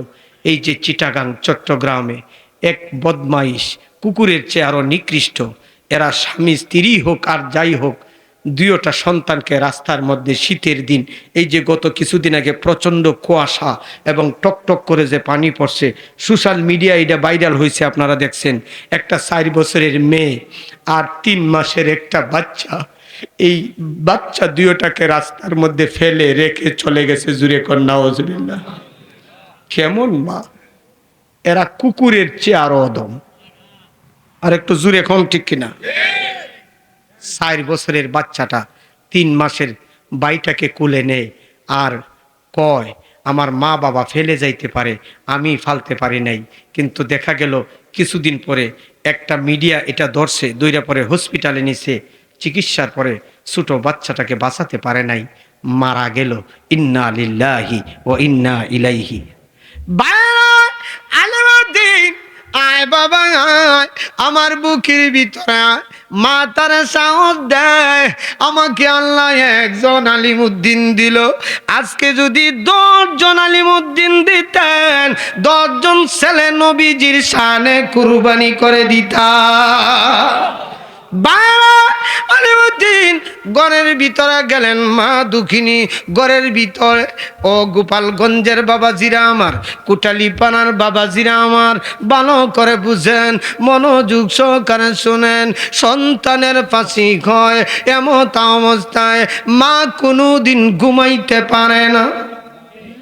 দূরে কোন ঠিক কিনা? সকালে ফাঁসি হইব সন্তানের, এই রাত্রে মা ঘুমাইতারে?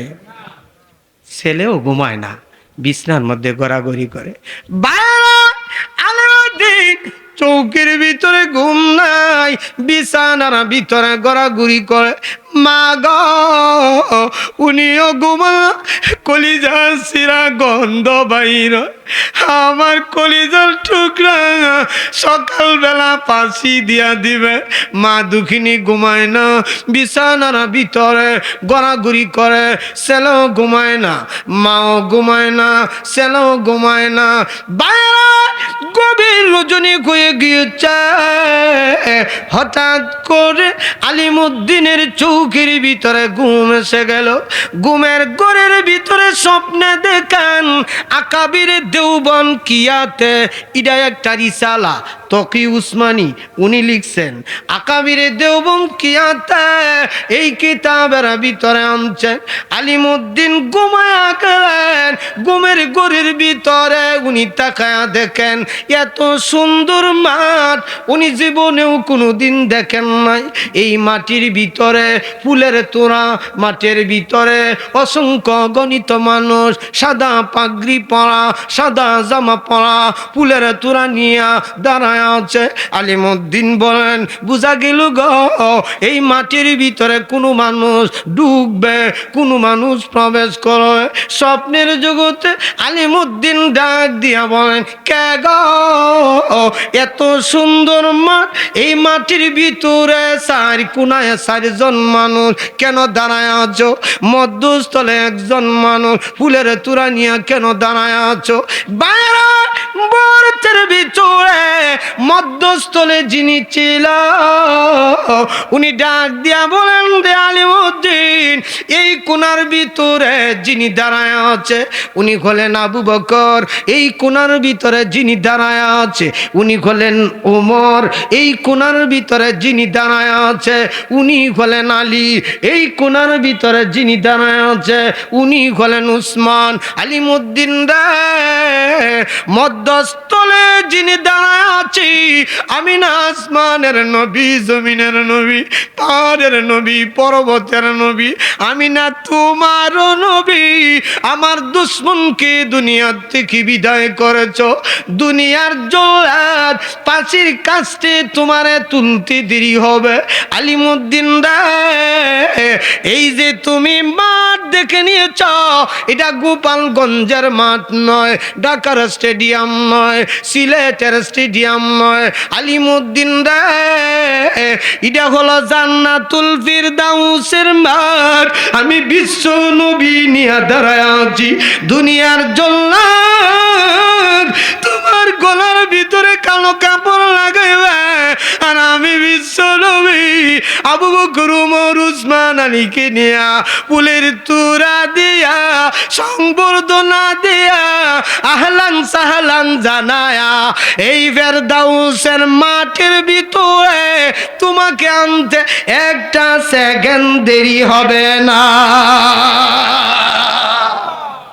স্বপ্ন ভেঙে গেল। আলিমুদ্দিন ঘুম থেকে উঠে গেল, মা ঘুম থেকে উঠে গেল। ফজরের নামাজ মা সমাধান করলো। মা ছেলেরে সান্ত্বনা দেয়, ছেলেরে চিন্তা করিস না, আমি দুনিয়াতে তোরে না দেখতে পারি, কিয়ামতের মাঠে শহীদের মা হয়ে তো দাঁড়াতে পারবো। আল্লাহু আকবার কর না, আর একটু জোরে কর না, আল্লাহু আকবার। আলিমুদ্দিন, আমার দুনিয়া তার কোনো দরকার নেই। আমার নবী ইজ্জতের উপরে আঘাত লাগবে, আমি সইতে পারো না। আল্লাহ আমার একজন সালা দিয়েছে, আমি আসি মনে আল্লাহ রাস্তায় বিদায় করে দিলাম। আলিমুদ্দিনের মনের ভিতরে কোনো সংশয় নাই, কোনো ভয় নাই। বীরের বেশে বীরের বেশে বীরের বেশে আদালতের ভিতরে চলে গেল। অসংখ্য অগণিত মানুষ আদালতের সামনে দাঁড়ায় কান্দে। আলিমুদ্দিনের মতো যুবক আরব আমিরাতের ভিতরে আর হয় না। এমন যুবকের পাশে আমরা কোনো অবস্থাতেই মেনে নিতে পারি না। যুবকেরা কান্দে, মা দুঃখিনীকে ধরে ধরে নিয়ে গেল, ফাঁসির সামনে নিয়ে গেল। আলিমুদ্দিনের চৌকের ভিতরে কালো কাপড় লাগায়া দেয়, মা দুঃখে হাউমাউ করে কান্না শুরু করো।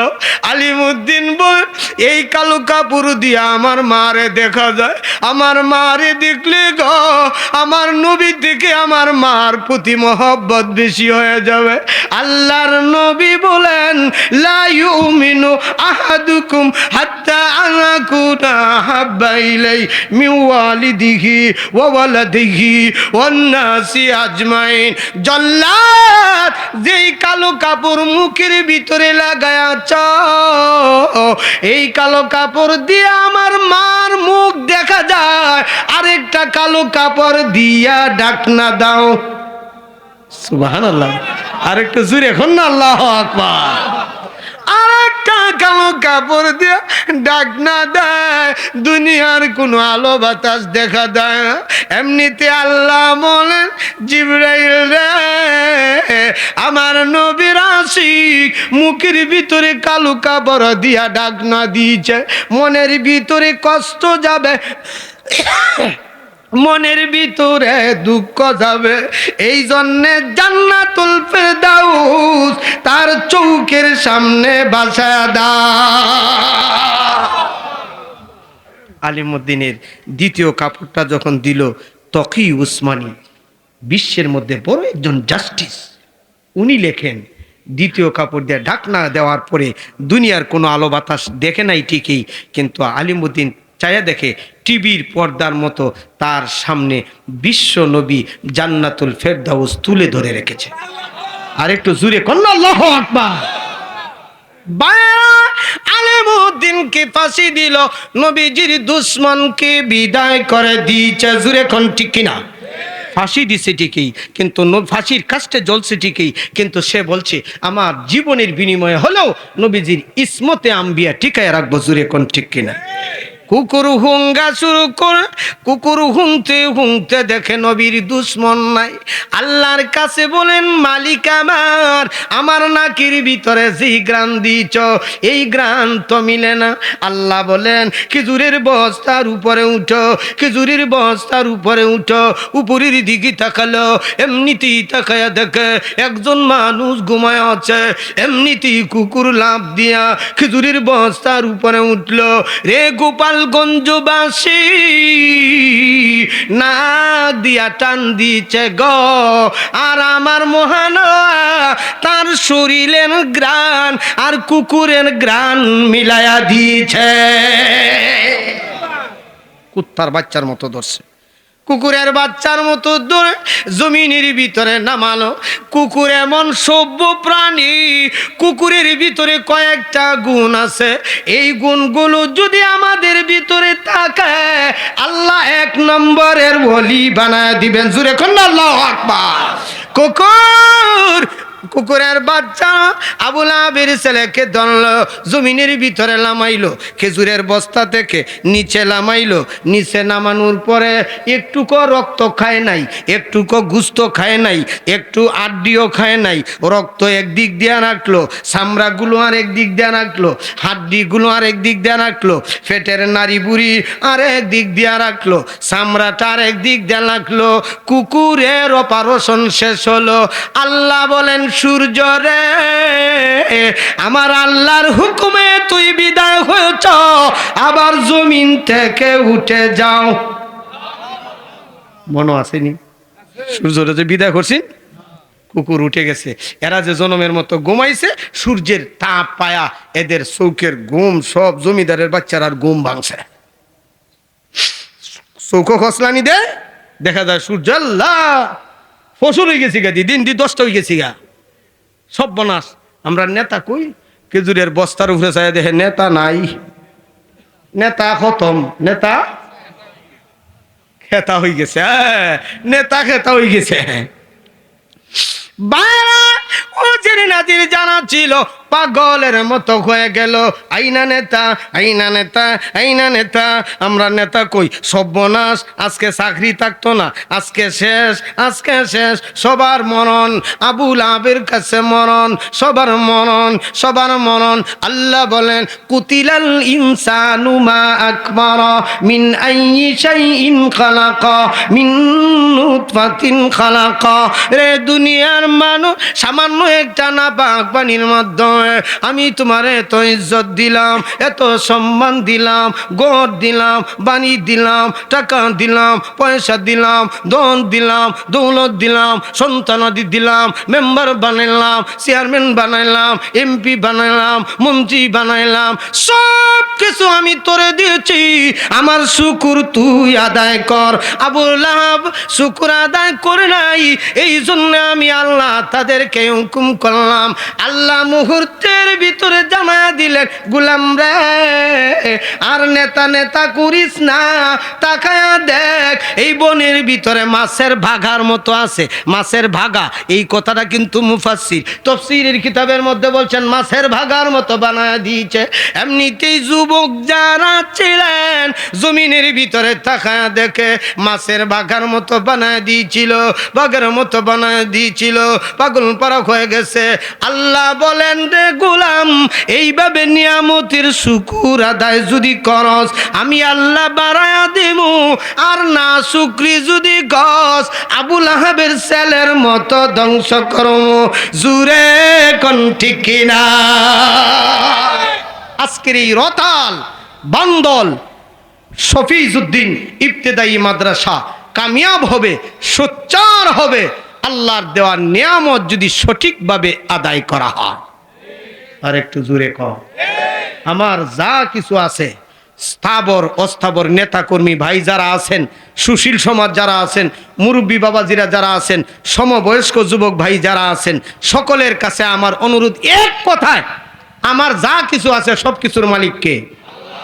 আল্লাহর নামে তো আসতে কোনকে, জুড়ে কোনকে, আরো জুড়ে কোনকে? চেয়ারম্যান বানান কে? মেম্বার বানান কে?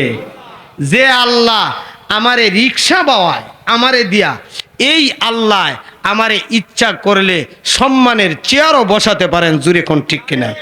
সম্মান দুই প্রকার। এখন দোয়া হবে, দোয়া হবে, আপনারা উঠা বসা করবেন না, দোয়া করে লিমু, দোয়া করে লিমু। আর একটুকু লম্বা করবো না, আমি জানি 2 ঘন্টা হয়ে গেছে, আপনাদেরকেও আর কষ্ট দিতে চাই না, আপনারাও অনেক কষ্ট করে আসছেন। আমার কষ্ট কইয়া তো আর কোনো লাভই নেই। আমি যদি আপনার কাছে আমার কষ্ট কই, আমার দুঃখ কে বুঝবে? আমার বোঝার মতো মানুষ এইখানে নাই। আমি রাত্রে 1টার সময় রওনা করছিলাম, এই পর্যন্ত 9টা বাজছে আপনাদের এখানে আসি। এর ভিতরে জ্যাম, আমি ঠিক মতো ঘুমাতে পারি নাই, রেস্ট নিতে পারি নাই। গত বছরের তুলনায়, গত 2-4 বছর আগে এই মাঠে আমি একবার আসছিলাম, আপনারা কেউ দেখছেন কিনা আমারে? আমি আসছিলাম, সেই অনুপাতে আমি রওনা করছিলাম। 1-1.5 ঘন্টা লস হয়ে গেছে। আমি আপনাদের কাছে আল্লাহর হস্তে মাফ চাই, আপনারা মেহমান হিসেবে আমাকে মাফ করবেন। আর দেরি করব না। আমার সব কিছুর মালিক কে? আল্লাহ। আমার সব কিছুর মালিক যদি আল্লাহ হয়, যেই আল্লাহ আমার এই চেয়ারে বসাইছেন, এই আল্লাহ আমারে এই চেয়ার থেকে উঠায় দিতে পারেন, জুড়ে কোন ঠিক কিনা? এটা বিশ্বাস করতে হবে বাবা। আবার সেই আল্লাহ পুনরায় এই চেয়ারে সম্মানের সাথে বসাতে পারেন, জুড়ে কোন ঠিক কিনা? এই জন্য আল্লাহর উপরে আস্থা অবিচল রেখে আল্লাহর নিয়ামতের শুকুর আদায় করতে হবে, জুড়ে কোন ঠিক কিনা? আল্লাহ তাআলা আমাদের সকলকে কবুল করুক। আর বিশেষ করে রতাল বান্দল শফিজউদ্দিন ইবতেদায়ী মাদ্রাসার মধ্যে আপনাদের ছেলে মেয়েদেরকে দিয়ে আমার অত্যন্ত মহব্বতের মাওলানা আল আমিন হাফিজাহুল্লাহ আমার ভাইয়ের হাতকে আপনারা সম্প্রসারিত করবেন। সামনাসামনি প্রশংসা করা ঠিক নয়। এমন নরম দিলওয়ালা মানুষ আমি খুব কম দেখছি, যদিও কম সময় আলোচনা ওনার সাথে আমার হয়। এই কম সময়ে আকলমন কে লিয়ে ইশারা কাফি হ্যায়। কম সময়ে আমি যতটুকু বুঝতে পারছি, এমন নরম দিলওয়ালা মানুষ আমরা সমাজও খুব কম আছে, জুড়ে কোন ঠিক কিনা? আল্লাহ তাআলা আমার ভাইয়ের এই মেহনতকে কবুল করুক। আপনাদের সকলের পায়ের নিচে আমার হাত, আমি হাত রাখলাম। মুসাফির মানুষ এই মাদ্রাসাটাকে দিল দিয়ে, জানে প্রাণে, অর্থ দিয়ে, সময় দিয়ে, সব কিছু দিয়ে কলিজা চিরে নবীর বাগানটাকে মহব্বত করবেন তো ইনশাআল্লাহ? কারা কারা মহব্বত করবেন হাত তুলে আল্লাহকে দেখান। লম্বা করে হাত তুলেন, লম্বা করে হাত তুলেন। নবীজি রওজা শরীফে জিন্দা শায়িত আছেন, লম্বা করে হাত তুলেন। আল্লাহ আল্লাহ আমাদের ছবিটা তোমার কুদরতি ক্যামেরা দিয়ে উঠায় রাখো, সকলে কোন আমিন। একটা কথা বলে যাই, দিল দিয়ে শুনেন। এই বাগানকে যদি মহব্বত করেন, নবীজি বলেন আমার বাগানটারে যে মহব্বত করব, আমি রওজা শরীফ থেকে চেয়ে চেয়ে দেখব। আর একটু জুড়ে কন্যা সুবহানাল্লাহ। নবীজি রওজা শরীফে সশরীরে জিন্দা আছেন। আল্লাহু আকবার। আর একটু জুড়ে কন্যা আল্লাহু আকবার।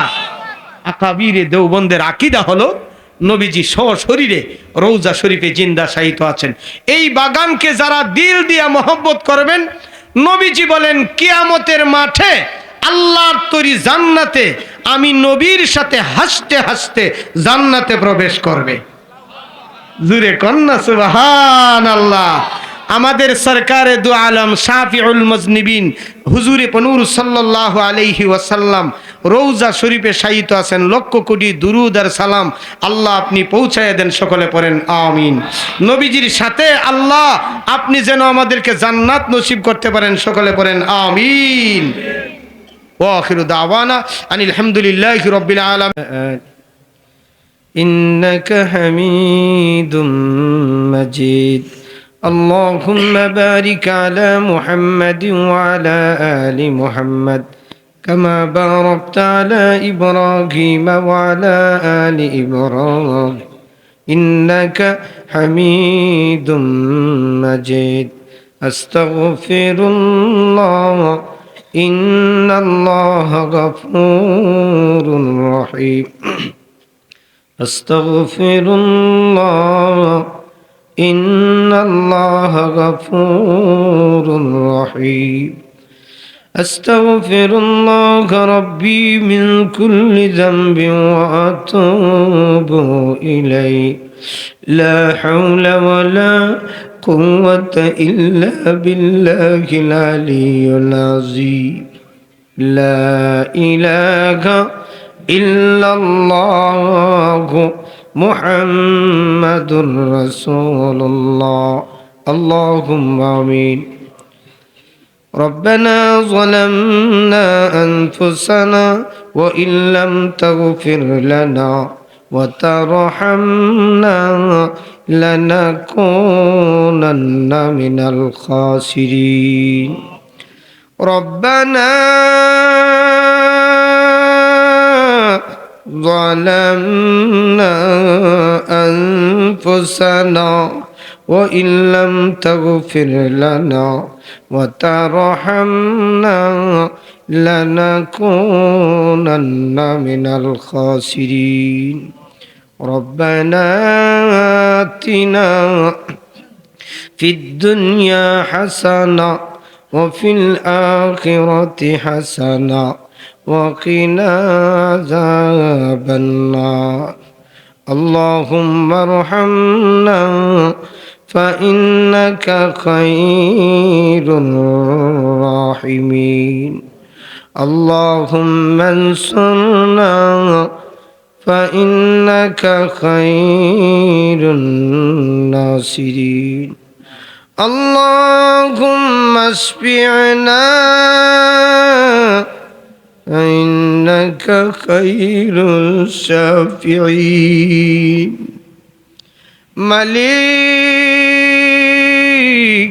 জীবনের সব গুনাহ নিয়ে আল্লাহ তোমার দরবারে হাত বাড়াইছি আল্লাহ জীবনে যা করলাম নফসের দুঃখায় পরে গুনার কাজে লিপ্ত হয়ে গেলাম আল্লাহ তোমার আসমানের নিচে জমিনের উপরে আল্লাহ আমার মতো গুনাহগার আর কেউ নাই যদিও আমি গুনাহগার আল্লাহ এরপরেও মুসাফির বানায়া পাঠাইছা মালিক মেহেরবানি করে গো আমরার জীবনের সব গুনাহগুলো তুমি মাফ করে দাও আল্লাহ আমরার জীবনের সব গুনাহগুলো তুমি মাফ করে দাও দুনিয়ার সকল মুমিন মুমিনাত যারা কবরে ঘুমায় আছে আল্লাহ তাদের কবরকে জান্নাতের বাগান বানায় দাও প্রভু আয় আল্লাহ আমরা যারা অসুস্থ আছি তোমার দারুস শিফা থেকে সুস্থতা দান করে দাও আল্লাহ তোমার গোলাম আল্লাহ অসুস্থ হয়ে হসপিটালে আছেন আয় আল্লাহ উলামায়ে কেরামদেরকে নিয়ে হাত বাড়াইলাম সাদা দাড়িওয়ালা মুরব্বী বাবাদেরকে নিয়ে হাত বাড়াইলাম ওমরের মতো প্রাণপ্রিয় যুবক ভাইদেরকে নিয়ে হাত বাড়াইলাম আয় আল্লাহ মুরব্বী মানুষ জনাব কাদের ভাই আল্লাহ অসুস্থ অবস্থায় হসপিটালে আছেন মালিক রাত্রে একটা নয় দুইটা নয় তিনটার সময়ও যদি বাসায় যাইতাম গেটের সামনে মা বলে ডাক দিতাম ডাক দিতে দেরি গয় গেট খুলে দিতে একটা সেকেন্ড দেরি করতো না জিজ্ঞাসা করতাম মা গো ও মা তুমি কি ঘুমাও না মা বলতেন ছেলে তুমি বাহিরে আছো বাড়িতে আসার আগে আগে আমি মার চৌকে ঘুম না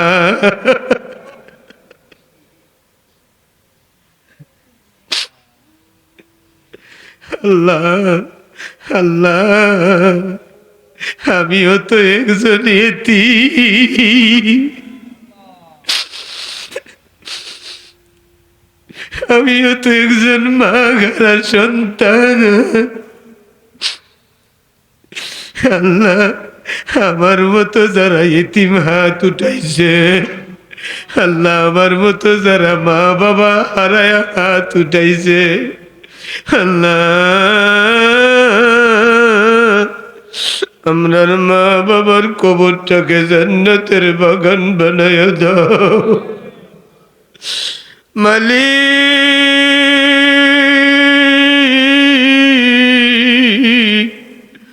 আমরার মা বাবার কবরে জান্নাতি ঘুম পড়ায়া দাও এক বাজু পছল মায়ের মাগো মায়া শীতে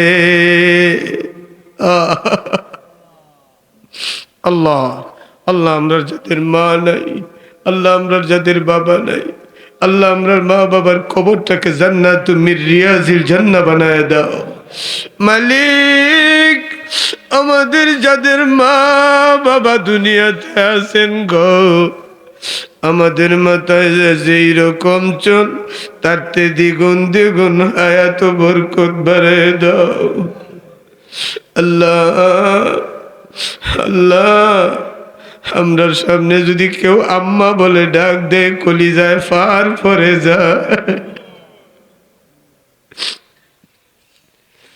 আল্লাহ আল্লাহ আল্লাহ আপনার মা বাবার কবরে আজকের মাহফিলের সবটুকু পৌঁছায়া দাও মালিক। তুমি আমরারে বাঁচাও, তুমি আমরারে মারো, তুমি আমরারে হায়াত দাও, তুমি আমরার হায়াত নেও, তুমি আমরারে ইজ্জত দেও, তুমি আমরারে বেইজ্জত করো, তুমি আমরারে সন্তান দেও, তুমি আমরার সন্তান আবার কেড়ে নেও। আল্লাহ তুমি আমরারে চেয়ারে বসাও, আবার তুমি আমরারে চেয়ার থেকে নামাও।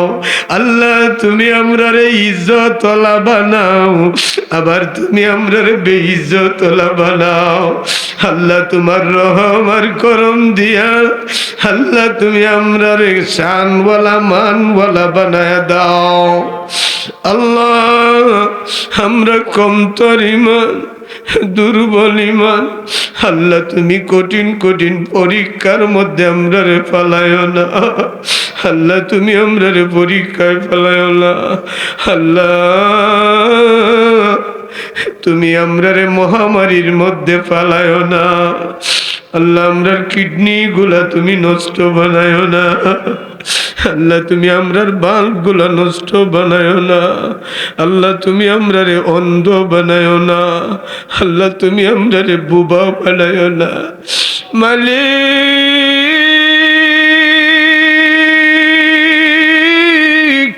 প্রতিদিন কথা বলতে গয় আল্লাহ তুমি আমরারে ক্যান্সারের মতো মহামারী দিও না।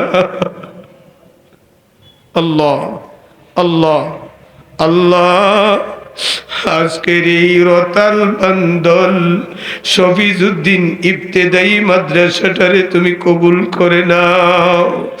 আল্লাহ এই মাদ্রাসার জন্য যারা শ্রম দিয়েছেন, পরিশ্রম দিয়েছেন, মেহনত করেছেন, আল্লাহ সকলকে উত্তম বদলা দান করে দাও। আয় আল্লাহ মাদারিসে কওমিয়ারে কবুল আর মঞ্জুর ফরমাও। আয় আল্লাহ আল্লাহ আল্লাহ আখিরি দরখাস্ত আল্লাহ আমরার বাংলাদেশটাকে তুমি শান্ত বাংলাদেশ বানায় দাও। আল্লাহ আমরার বাংলাদেশটাকে শান্তিময় বাংলাদেশ বানায় দাও।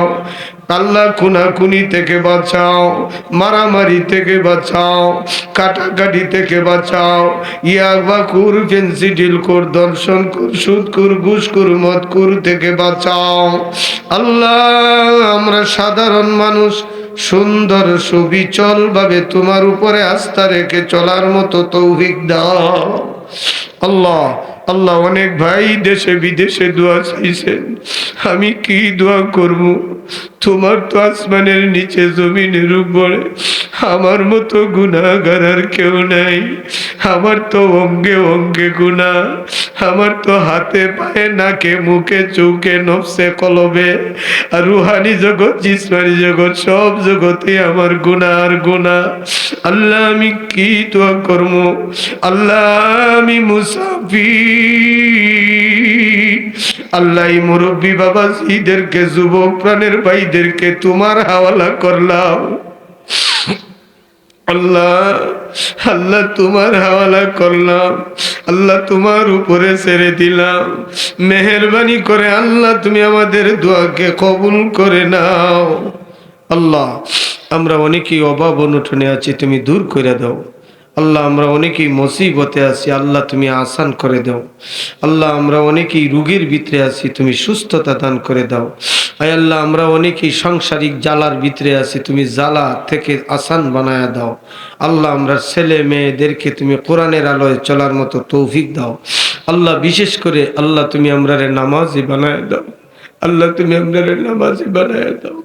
আল্লাহ মুত্তাকি বানায়া তুমি আমাদেরকে দুনিয়া থেকে উঠায়ো, বেঈমান বানায়া দুনিয়া থেকে উঠায়ো না, নাফরমান বানায়া দুনিয়া থেকে উঠায়ো না। জাহান্নামের আগুন যে কি পরিমাণের কঠিন। আল্লাহ আল্লাহ আল্লাহ তুমি আমাদেরকে শুক্রবারে মরণ দিও। আল্লাহ তুমি আমরারে শুক্রবারে মরণ দিও। আল্লাহ, আল্লাহ তোমার বিধান নামাজের মতো সজিদারত অবস্থায় তোমার কুদরতি পায়ে যখন কপাল লাগানো থাকে, আল্লাহ কপাল লাগানো থাকা অবস্থায় তুমি আমরারে মরণ দিও। আয় আল্লাহ, আয় আল্লাহ, আল্লাহ তোমার নিয়ামত খায় আমরা দুনিয়াতে চলতেছি। আল্লাহ, আল্লাহ, আল্লাহ তোমার নিয়ামতের শুকুর আদায় করার মতো তৌফিক আমরারে দাও। আল্লাহ আমরার এই বিশাল মাহফিলের পক্ষ থেকে লক্ষ আর গণিত সালাত ও সালাম হুজুরি পুনুর সাল্লাল্লাহু আলাইহি ওয়াসাল্লামের রওজা ধরে নাম ধরিয়ে ধরিয়ে পৌঁছিয়ে দাও। আয় আল্লাহ, অনেক ভাই দুয়ার দরখাস্ত করেছেন। আল্লাহ আমি নাম জানি না, আল্লাহ যদিও আমি নাম জানি না, আল্লাহ তুমি তো জানো, প্রত্যেকের দোয়াকে তুমি কবুল আর মঞ্জুর ফরমাও। আয় আল্লাহ, মুরব্বী মানুষ, বায়ু বৃদ্ধ মানুষ আমার পাশে বসা আছেন। আয় আল্লাহ, আয় আল্লাহ ওনার হায়াতের মধ্যে বরকত বাড়ায়া দাও, সুস্থতা দান করে দাও। আয় আল্লাহ, বিশেষ করে আমার মহব্বতের ভাই মৌলানা আল আমিন, আয় আল্লাহ, আয় আল্লাহ তোমার রেজায়ে মৌলার উপরে চলার মতো তৌফিক দাও। আল্লাহ তোমার রেজায়ে মৌলার উপরে চলার মতো তৌফিক দাও। আল্লাহ তোমার এই দ্বীনি প্রতিষ্ঠানের যত জরুরত আছে, আল্লাহ তোমার গায়েবী খাজানা থেকে তোমার বন্দাদের মাধ্যমে পুরা করে দাও। আয় আল্লাহ তোমার গায়েবী খাজানা থেকে তোমার বন্দাদের মাধ্যমে পুরা করে দাও। সাল্লাল্লাহু আলা সাইয়্যিদিনা মাওলানা মুহাম্মদ ওয়া আলা আলিহি ওয়া আসহাবিহি আজমাইন। আমিন বিরহমাতিকা ইয়া আরহামার রাহিমিন। আসসালামু আলাইকুম ওয়া রাহমাতুল্লাহি ওয়া বারাকাতুহু।